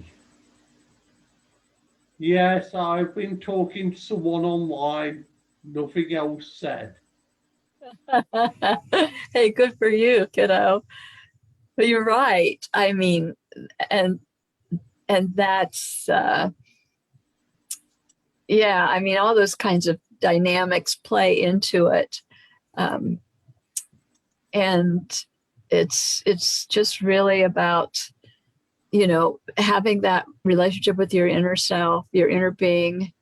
And then just, you know, when you get that, you just feel so secure that when you reveal something, and, you know, you just kind of don't care what they'll, you know, how they react. Cause you know that if you guys are a vibrational match, it's going to work out. And I mean, but you've got to come from that place of high vibing, you know, just really pretty consistently. That's the trick. That's the work. It's not about figuring out, you know, and having a list. A lot of people have a list of everything that they have to have or need to have. And I do. Oh, a lot of people do. And there's nothing wrong with that, as long as that's not your be all and end all, I would say, as far as, you know, how you go about determining whether you're a match with somebody. It's a lot about being a match to your inner being and cultivating that relationship with your inner being and getting that dynamic, like, and that's what I guess I'm in the stage of my Abraham walk, or whatever the heck it is, staggered and crawl. I'm learning that there is that reality of my inner being. And it's just like when I connect with that, there's a reality to it that gets stronger all the time. And the more I have that in place, the less I react to life's vicissitudes. You know, it's just like, okay, well, whatever. But I got inner being here and I'm living a pretty magical life. And, you know, it's just, there's something so extra. I mean, I can just see how that is the missing link as far as relationships go and as far as anything goes. But does anybody else have anything on that?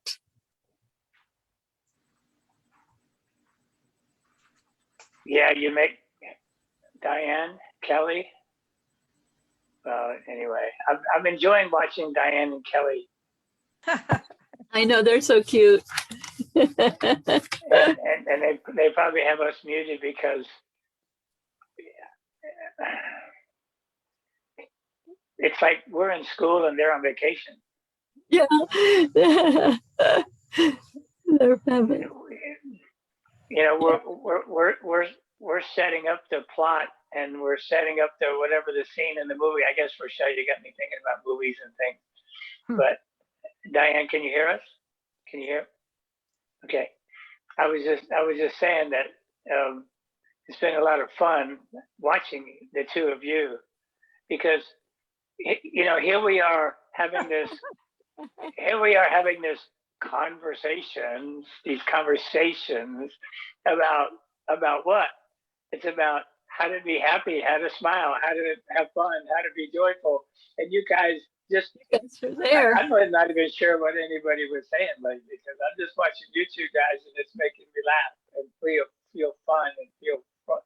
I mean, I don't even know what you're talking about and I don't need to know what you're talking about. I just know that you know the conversations that we have, all this stuff about Abraham, and I guess Kelly, you're new to Abraham or you don't know much about Abraham, whatever.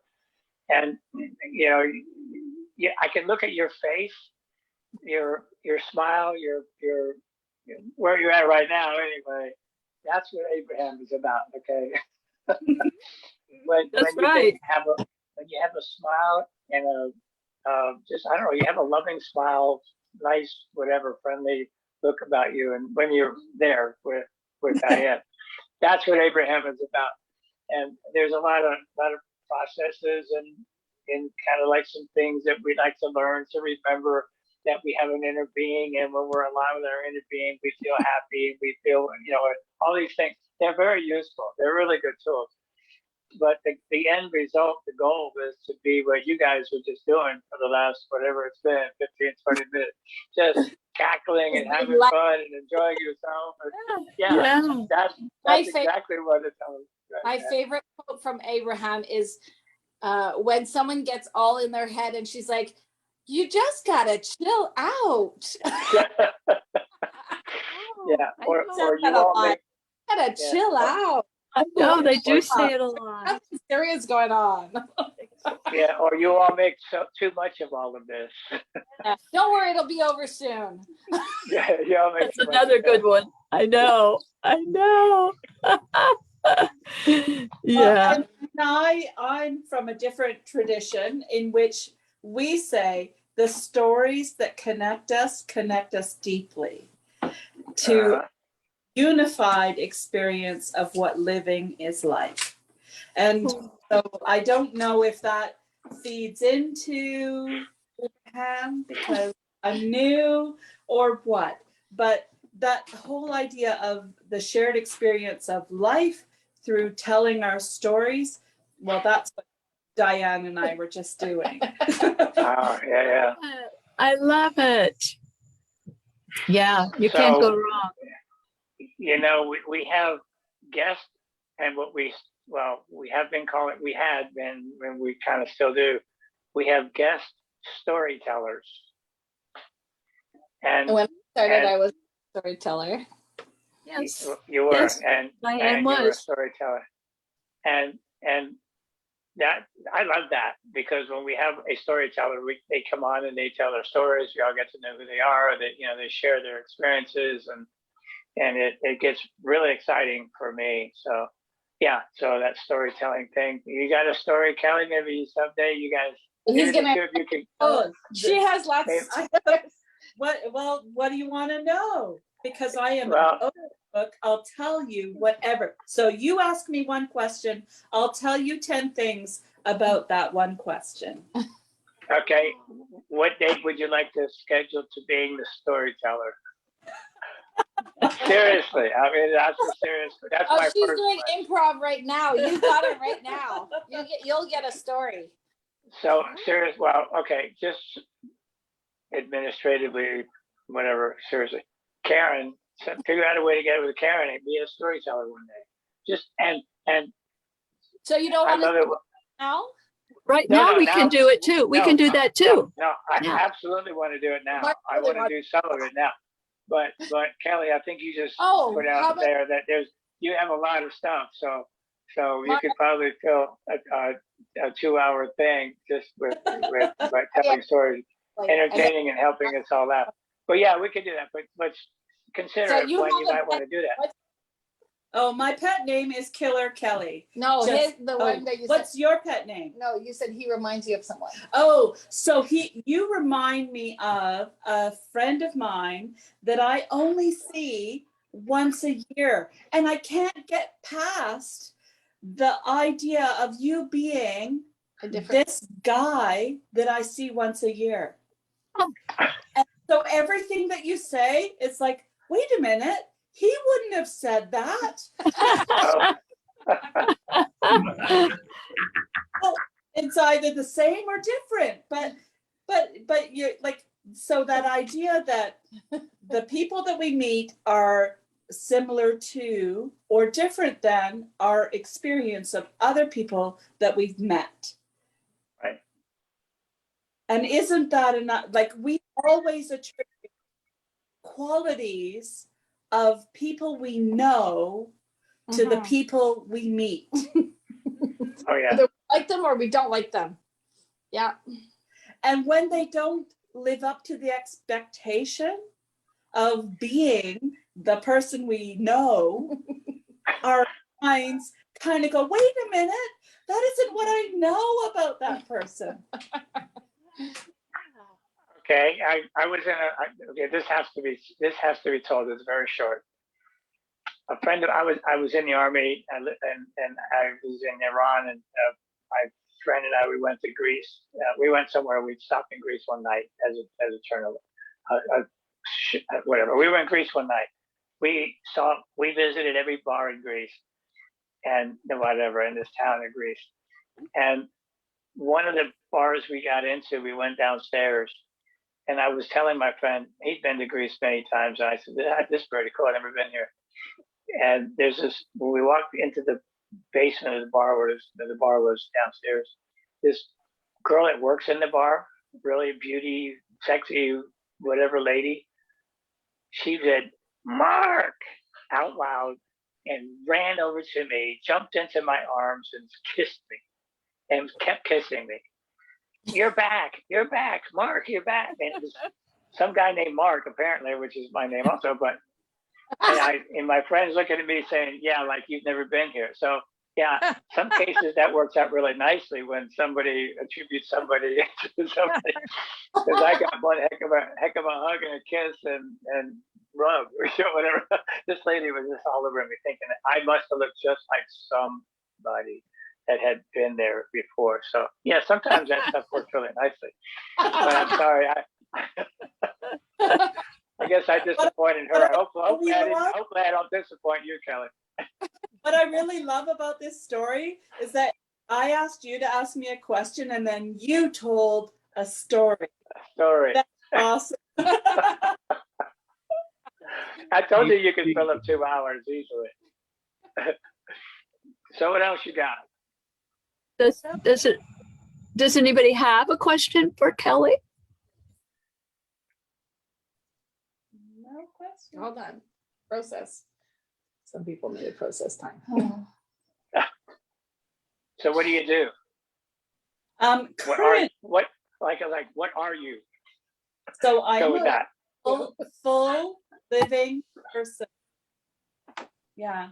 Current, unemployed, believe it or not. Nobody wants me. This is not a story I like to tell because I am absolutely what everybody wants. You're on. Oh, you don't. You're retired. You don't even know how age that is, You do you? are what everybody wants, but people in their humanness do not realize it.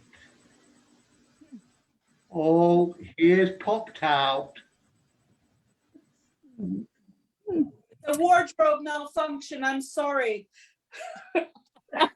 You So are what? what everybody wants, but people do not realize it. Not yet. So what is it that you like to do? Not yet. Not yet. I agree with you. Not yet. And when people realize that they do want that, they will be too far gone to realize that they do want that. So you will be on another path to abundance and everything else, where you can turn around to everybody who put you down and said, oh, no, we do not want you. And you will say, hey, sod you, I'm beyond that. Oh my, he is talking. He is talking, Karen. Yes, Dory's it not is. here to say hush up. Was I just channeling Dory? Hi, Diane. Go ahead. Your turn. I mean, Kelly. So the question is, what would I like to do? Right. What I like to do? Huh. Diane. That's a very broad question, because there's probably a million different What's your avenues. passion? So my passion is writing. Yeah. And thank you. So passion is writing, and have been told many times that my writing's not brilliant enough to be so To be a novel, a playwright? so I think that I'm more a poet or philosopher than a storyteller. Yeah, I definitely am observant of things in the world, definitely observant of people in front of me. So maybe there's some a path of a healer in terms of seeing people for what they really are. I don't know, but we'll see. You have that openness about you where it just feels like you are open to opportunities. And how can they not come to you?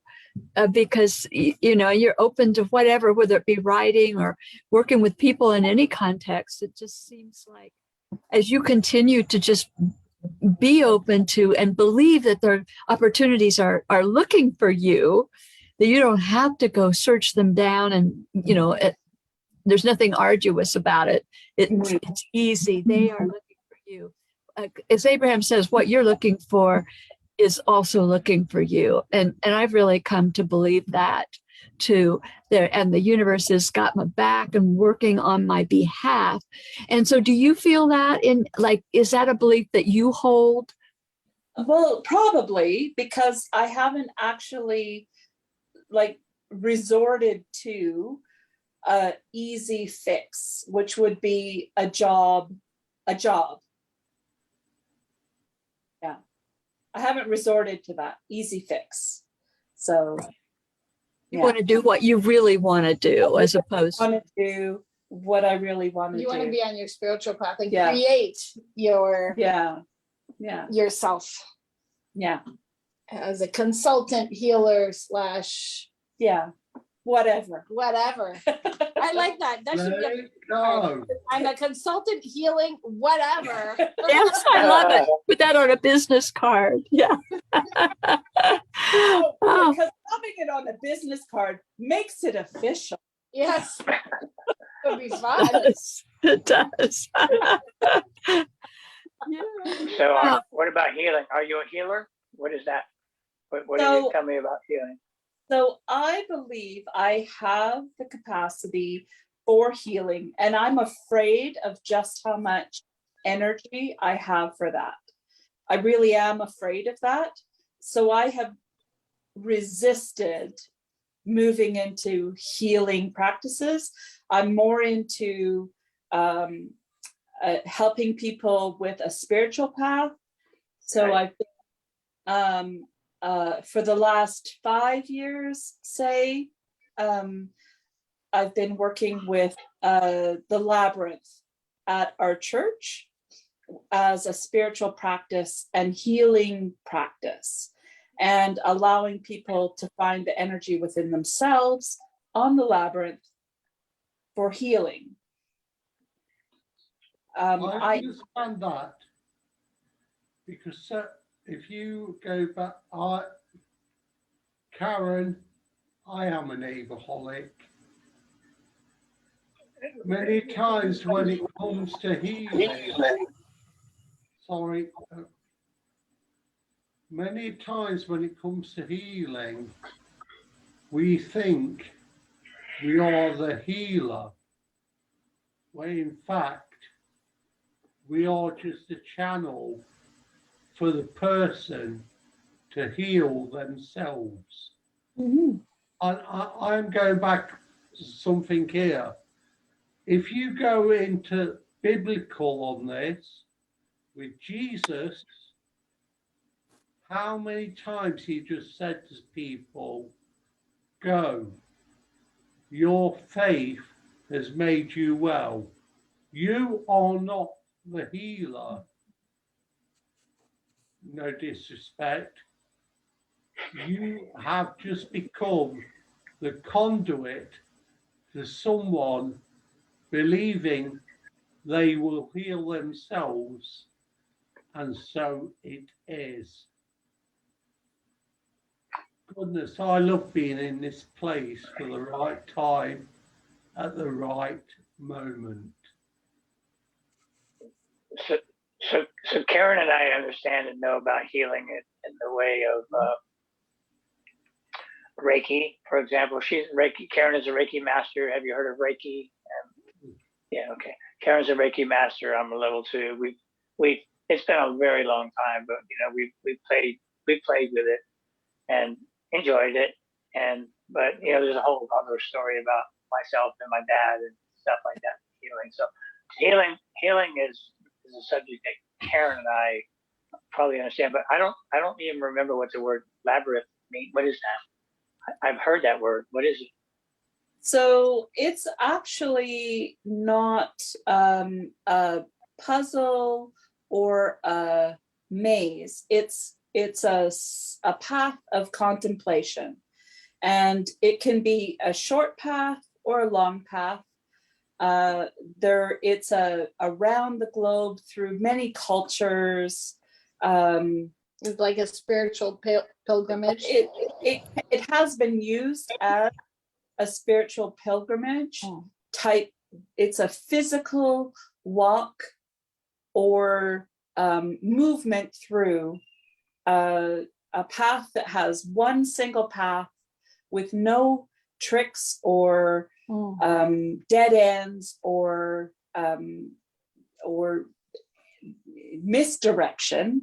It is a single center point where you stay and open yourself to a change within yourself or a transition to a new way of being, and then you leave through the same path. That has been traditionally the way that it's been used. And it is multicultural. So we're talking Chinese, Australian, First Nations, North American, Greek, French, the cathedral at Chartres. The Chartres Cathedral is the medieval version that most people are aware of. And that was an intersection between a divine way of listing the divine map. So the idea of taking a window that was the rosary window and transforming that onto the floor was where that came in. And anyway, it's more than just a pilgrimage. It is a spiritual path that people can come to over and over again in a physical form, or even just with their hands. I have two of them Yeah. upstairs. So you don't have to walk it to get the benefits from it. And the idea of it, even as I'm speaking about it, is that so the one on the Chartres Cathedral kind of looks like a brain, a very stylized brain, but it has the loops and whirls of our brain. The left side and the right side. And when you walk it, you're actually engaging, because you're going back and forth in these sweeping movements, you're actually engaging your left and right hemisphere of your own brain. And the neuroscience behind it is that puts you into a more reflective and meditative state just by engaging with the symbol. So just by moving your finger along a path, your brain physiologically goes into this left and right hemisphere engagement and opens yourself up to more than you know. And in the Unity Church, which is not, I don't Yeah. think they all do, Yeah. but in this one in Lynn Valley, there's a huge room and it's painted on the floor. Well, it's part of the floor. I think it's varnished on top, but it has the labyrinth. Yeah, it's inlaid into the floor. Yeah. That's it now. So you That's can walk it interesting. that big? Is it? Yeah. Yeah, it's a 40-foot Chartres labyrinth on the floor. But and there is a group that we have every week that gets together to do what's called centering prayer, which is simply opening yourself to the presence of God within, or the divine, or however you define that.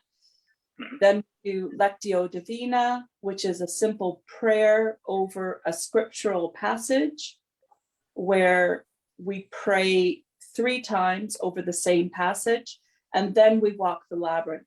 So there is a weekly practice at the building that utilizes it. Yeah. So you go to a Unity church a lot? So my father-in-law just passed away a couple of weeks ago, and he was the minister at the church where I have become a member. When he was the minister there, when I started coming to the church. Yeah. Well, we're sorry that he passed. Israel, I hear the term past, and I am getting such a big tap on my shoulder to say croaked. He died. He croaked. He did. Yeah. And I was lucky enough to be there when he died. So Croaked. he died. Yeah. No disrespect, whatever term you decide to use, but when anybody says died, passed over, merged with source, etc., I just hear this in my mind, croaked.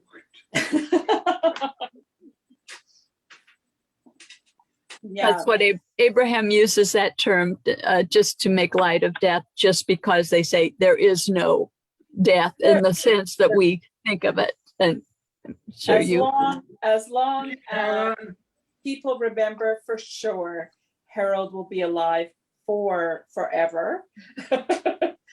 And hilariously, I live on Harold Road.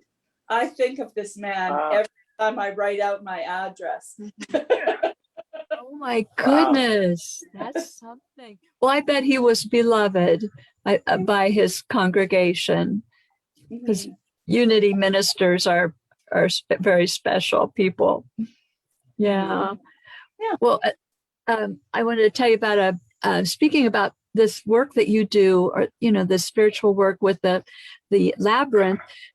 So when I went to a church, I went to Unity for many years, and there was kind of a group that spun off of it, and then we met in a hotel for years, and so we would have a lot of different guest speakers, and so we always loved it when a woman would come to and literally bring a labyrinth, and it was a big cloth, a huge big cloth.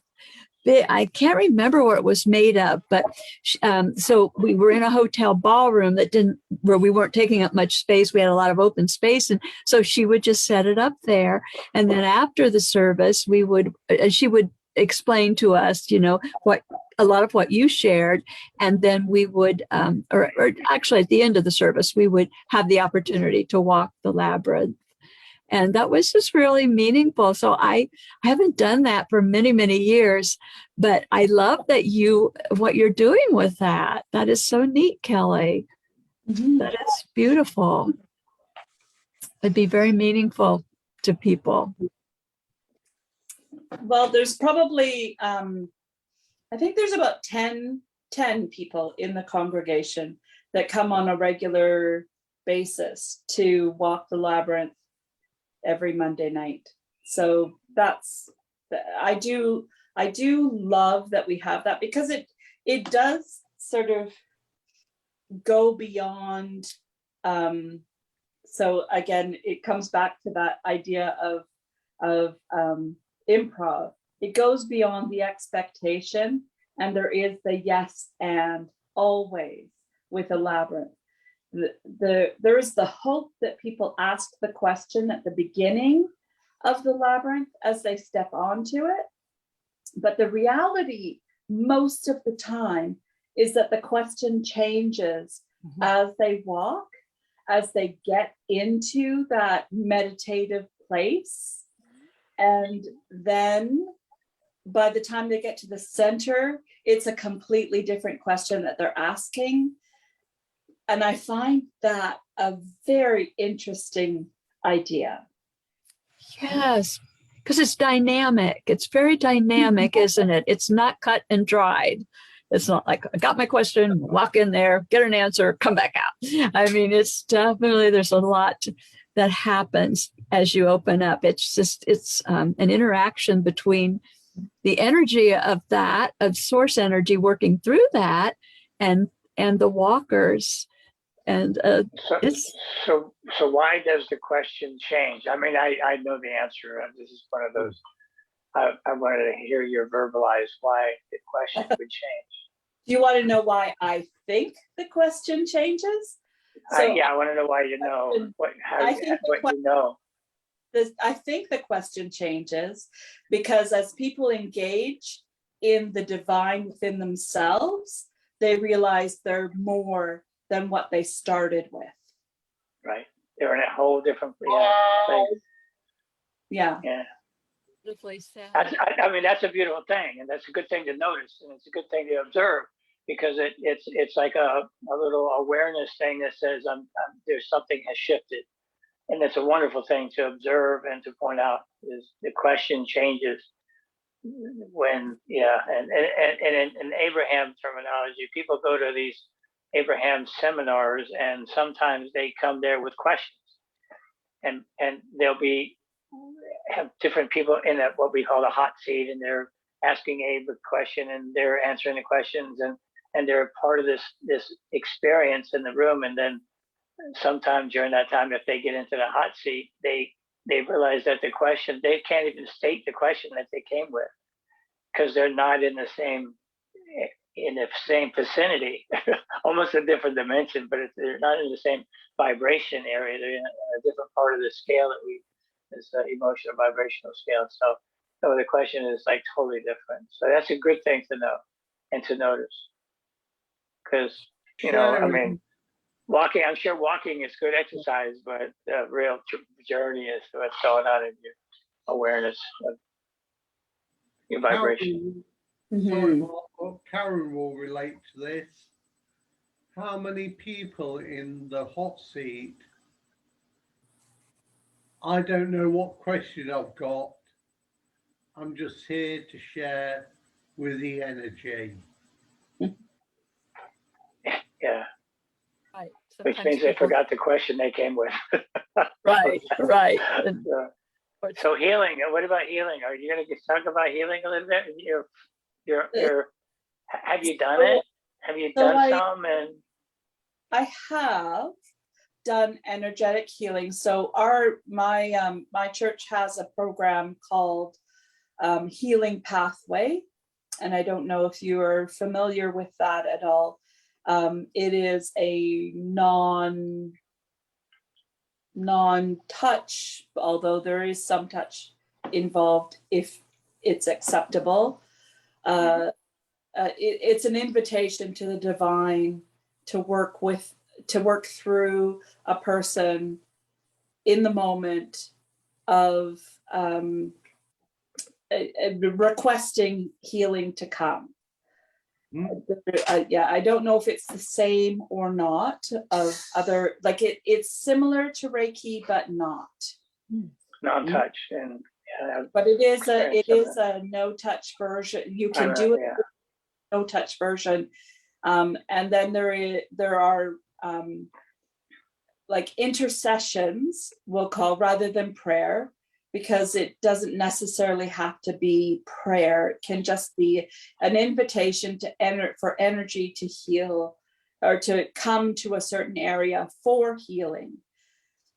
And because it is a Christian tradition, they do it through a Christian lens, but it isn't necessarily couched in those terms if the receiver is not comfortable with those terms.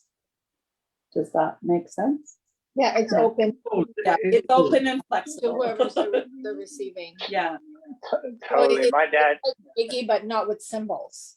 It's just a channeling of healing. Yeah, it's just an invitation through because Reiki really uses yeah. the symbols as symbols, right? Yeah. So Right. this is You're supposed to, but I don't. a level 2 as well, Mark.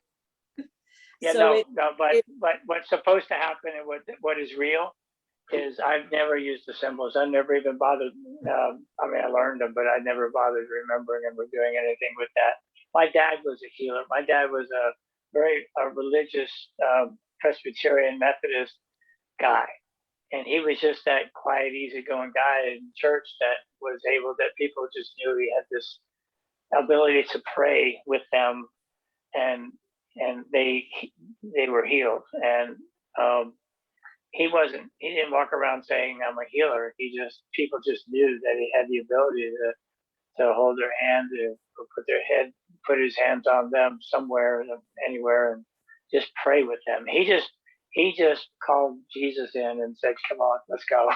Somehow, I don't know a whole lot about it. A lot of that happened when I was in the military away, but that part of his experience, and so I got to hear about all of that. But but there's so many stories where somebody would get cut, he would just put his hand on him, and it would just stop bleeding, just like that. He had this thing about him. But again, he wasn't going out and saying, "Come to me, I'm going to heal you." He just never, ever, ever did that. He just said he could do it, and people knew that. And I understood what he did. Working with what you got in front of you. That's yeah. and for me, doing Reiki is very simple. It's just when I do Reiki, it's just I giggle inside when I do Reiki. I giggle. Just like you two, just like there's this giggling going on inside of my body, and for me, it's just the healthy cells in my body, cells or whatever they are, something smaller than this. I don't even know. I don't want to know. Really, I don't even like to try to understand the science of anything because it distracts. But all I know is the cells, I'm calling them cells in my body, are going through the air somehow and reminding the cells of the healthy cells of this other person's body how fun it is to be happy and healthy. And they're happy and healthy cells, and happy healthy cells remind their unhealthy selves to be happy and healthy. That's all. That's my and it works, and everybody feels good. But Karen and I, we used to like doing it because it's just a fun thing to do. It feels good. There's no pain involved when source is running through you and you're helping connect source to somebody else's healthy cells, and their healthy cells is reminding their unhealthy self. I mean, there's nothing better than that. Source flowing through you, and to be a part of that is like an energizing, fun. Yeah. Again, Like for me, giggling inside experience. Yeah, going along for the joyride. Yeah. It's like the burst of the fruit in your mouth when you eat it. Yeah, Yeah. exactly. Oh, you're saying okay? No. No, he's saying okay. Use that instead of your shirt if you want. Okay, use your shirt. I don't mind.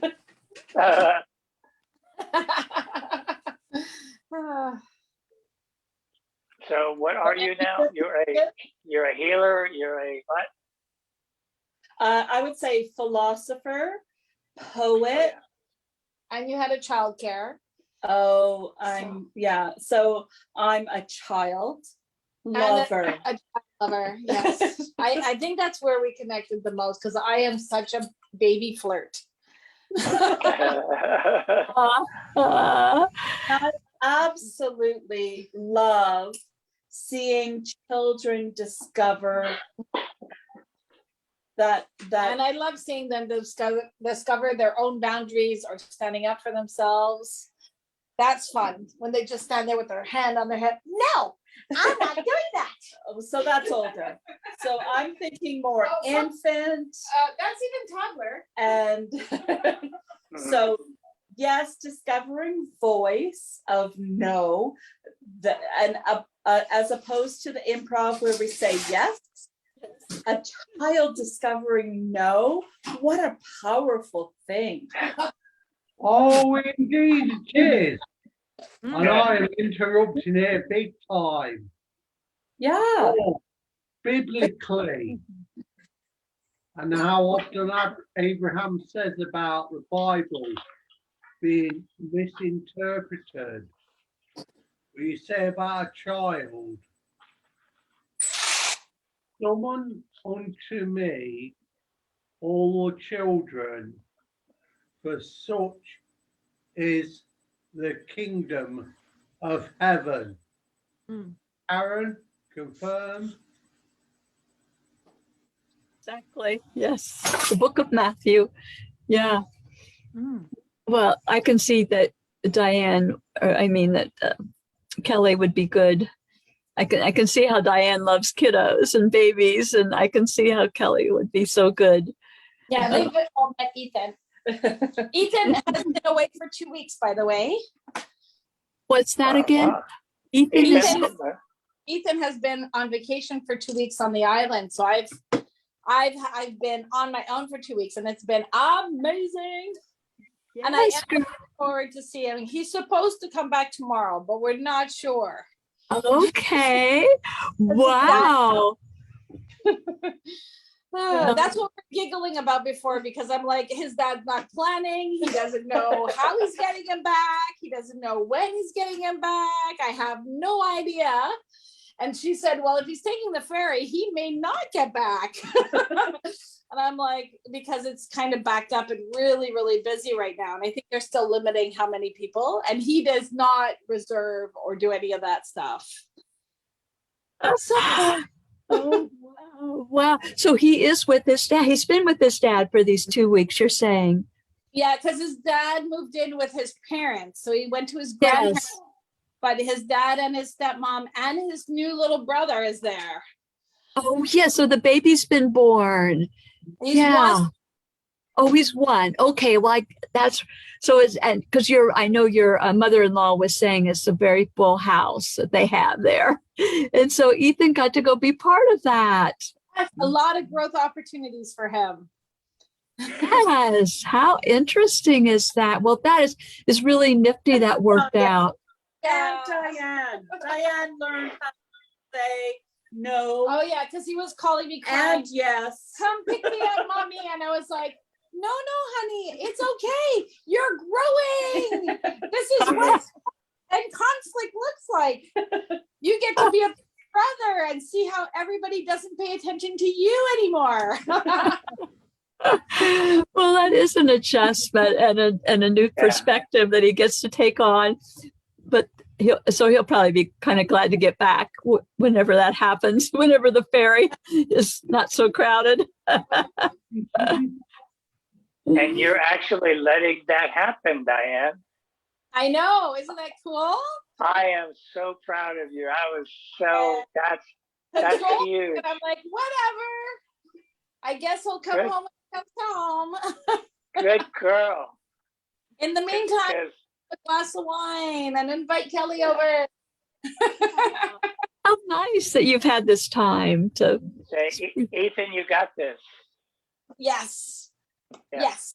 I have been helping. And Diane, And I got this. Yeah, you got this. Yeah. Oh, yes. Yeah, it's been Girl.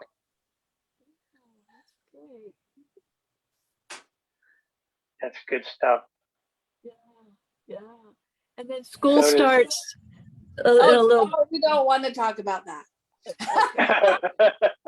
We have another Fine. month, Karen. There's a whole month of August. So you Okay, do have good. good. That's nice because our school starts like the 10th of August in Oh, Florida. Yeah, and so it's just really. Sorry. I'm so sorry. I know. It's just it's so hot for one thing that they could probably save thousands upon thousands just on the AC bill alone if they would just start when other schools start, say like in September, the beginning of September. But for some reason, so anyway, it doesn't affect us directly. My granddaughter was here, but she's gone back to Houston. She's 12. And so let's see, hers starts in July. Hers starts in September, the 1st of September. But here they will be going back very soon now, about 8 or 9 days. Oh my goodness. Yeah. I'm happy to be in Florida. very happy. Do not make me go into Abraham fun and everything about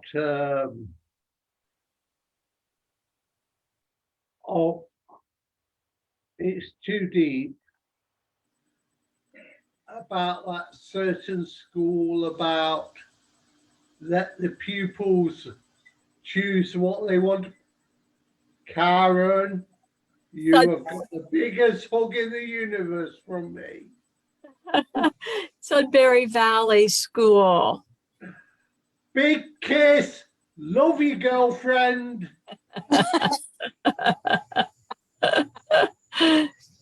Yeah, that's such a great story about that school and how they allow, it's kind of along the lines of Montessori, and Abraham discovered it years and years ago, and they started recommending it to people just because they felt it was because the students direct themselves. It's self-directing, and I like kind of like Montessori, and but this Sudbury Valley, Abraham actually visited, I guess there was one of them and maybe more than one, and they were like in New England somewhere. And they, Nonviolent communication school. Yes. Sorry, we're talking. In the States? That's fine. Yeah, it's all like just so student oriented and child directed, and they get to decide what they want to study based on the belief that a student doesn't really study very well if they're not interested in the subject.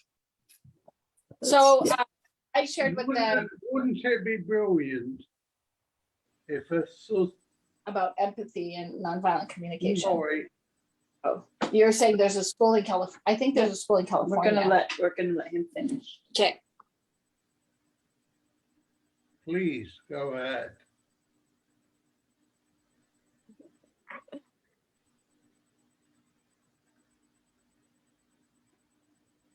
Okay. From what Karen was just saying, the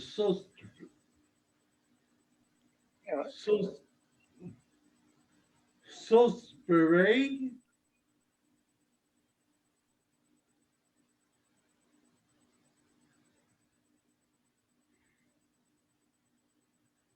enhances a child to be as they should be.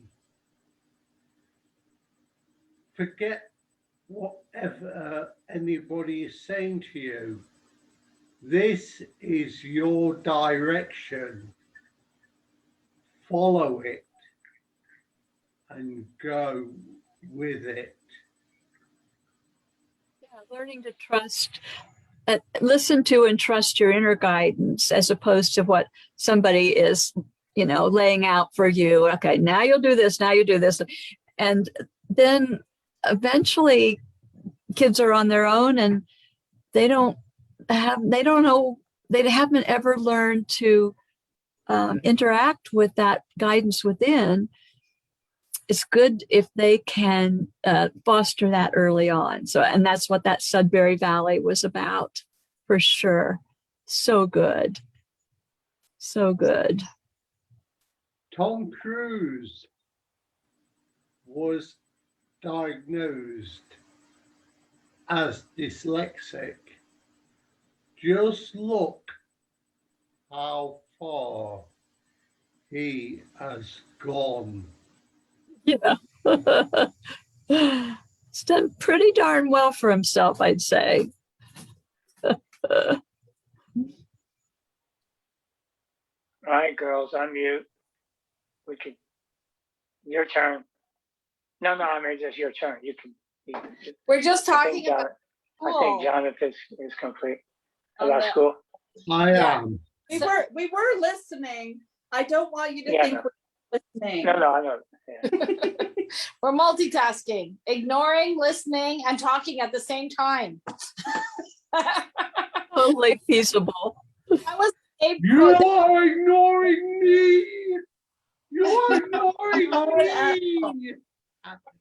I am just having fun here. Yeah. So I was saying that there's a school locally that does nonviolent communication as the foundation for the school, and but I'm actually wrong. That school has been shut down through the last 5 years because my kids are not in school anymore. No, COVID, just the last year. Through COVID. Because we went, but it was because now they have Fresh Air and they have another one which they had moved, but their students were going in as a social basis, and then the parents needed to homeschool them and be responsible for the academic portion. So that's the conversation. That's fascinating. And so do you think it will reopen then after COVID? If whenever COVID is ended? No, they were having trouble with funding before that because that was the first school I signed Ethan up for until they said, well, now you have to teach him all the academics. And I went, oh, I don't think so. But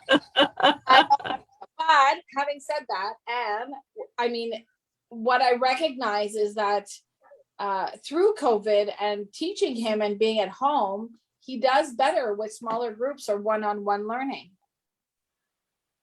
A lot of kids do, for sure. Yeah. He especially does. Some don't like it at all. They have to have the extra interaction.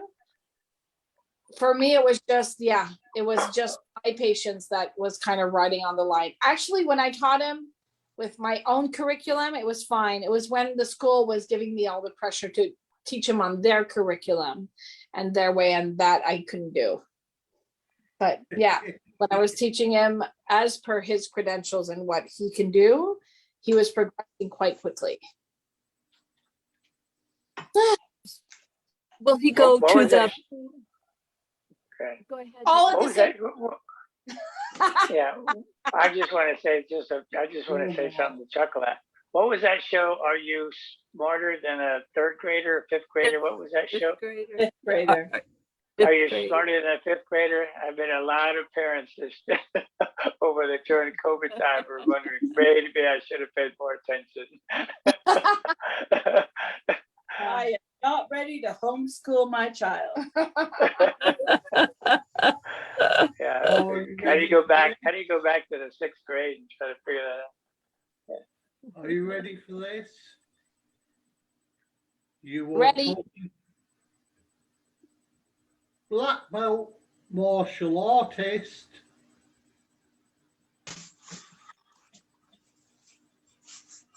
Nothing So you else. got the martial.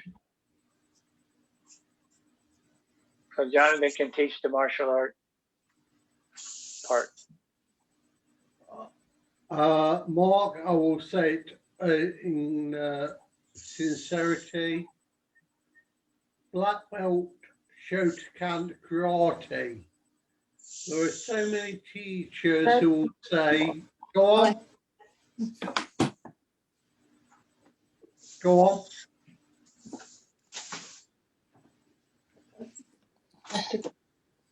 We need to say goodbye. Me too. Oh, Well, we won't say goodbye. We'll say see you later. Another I like Yeah, that. we're It was so good to meet you, Kelly. And thank you, Diane, for joining Aloha. us. I Hello. love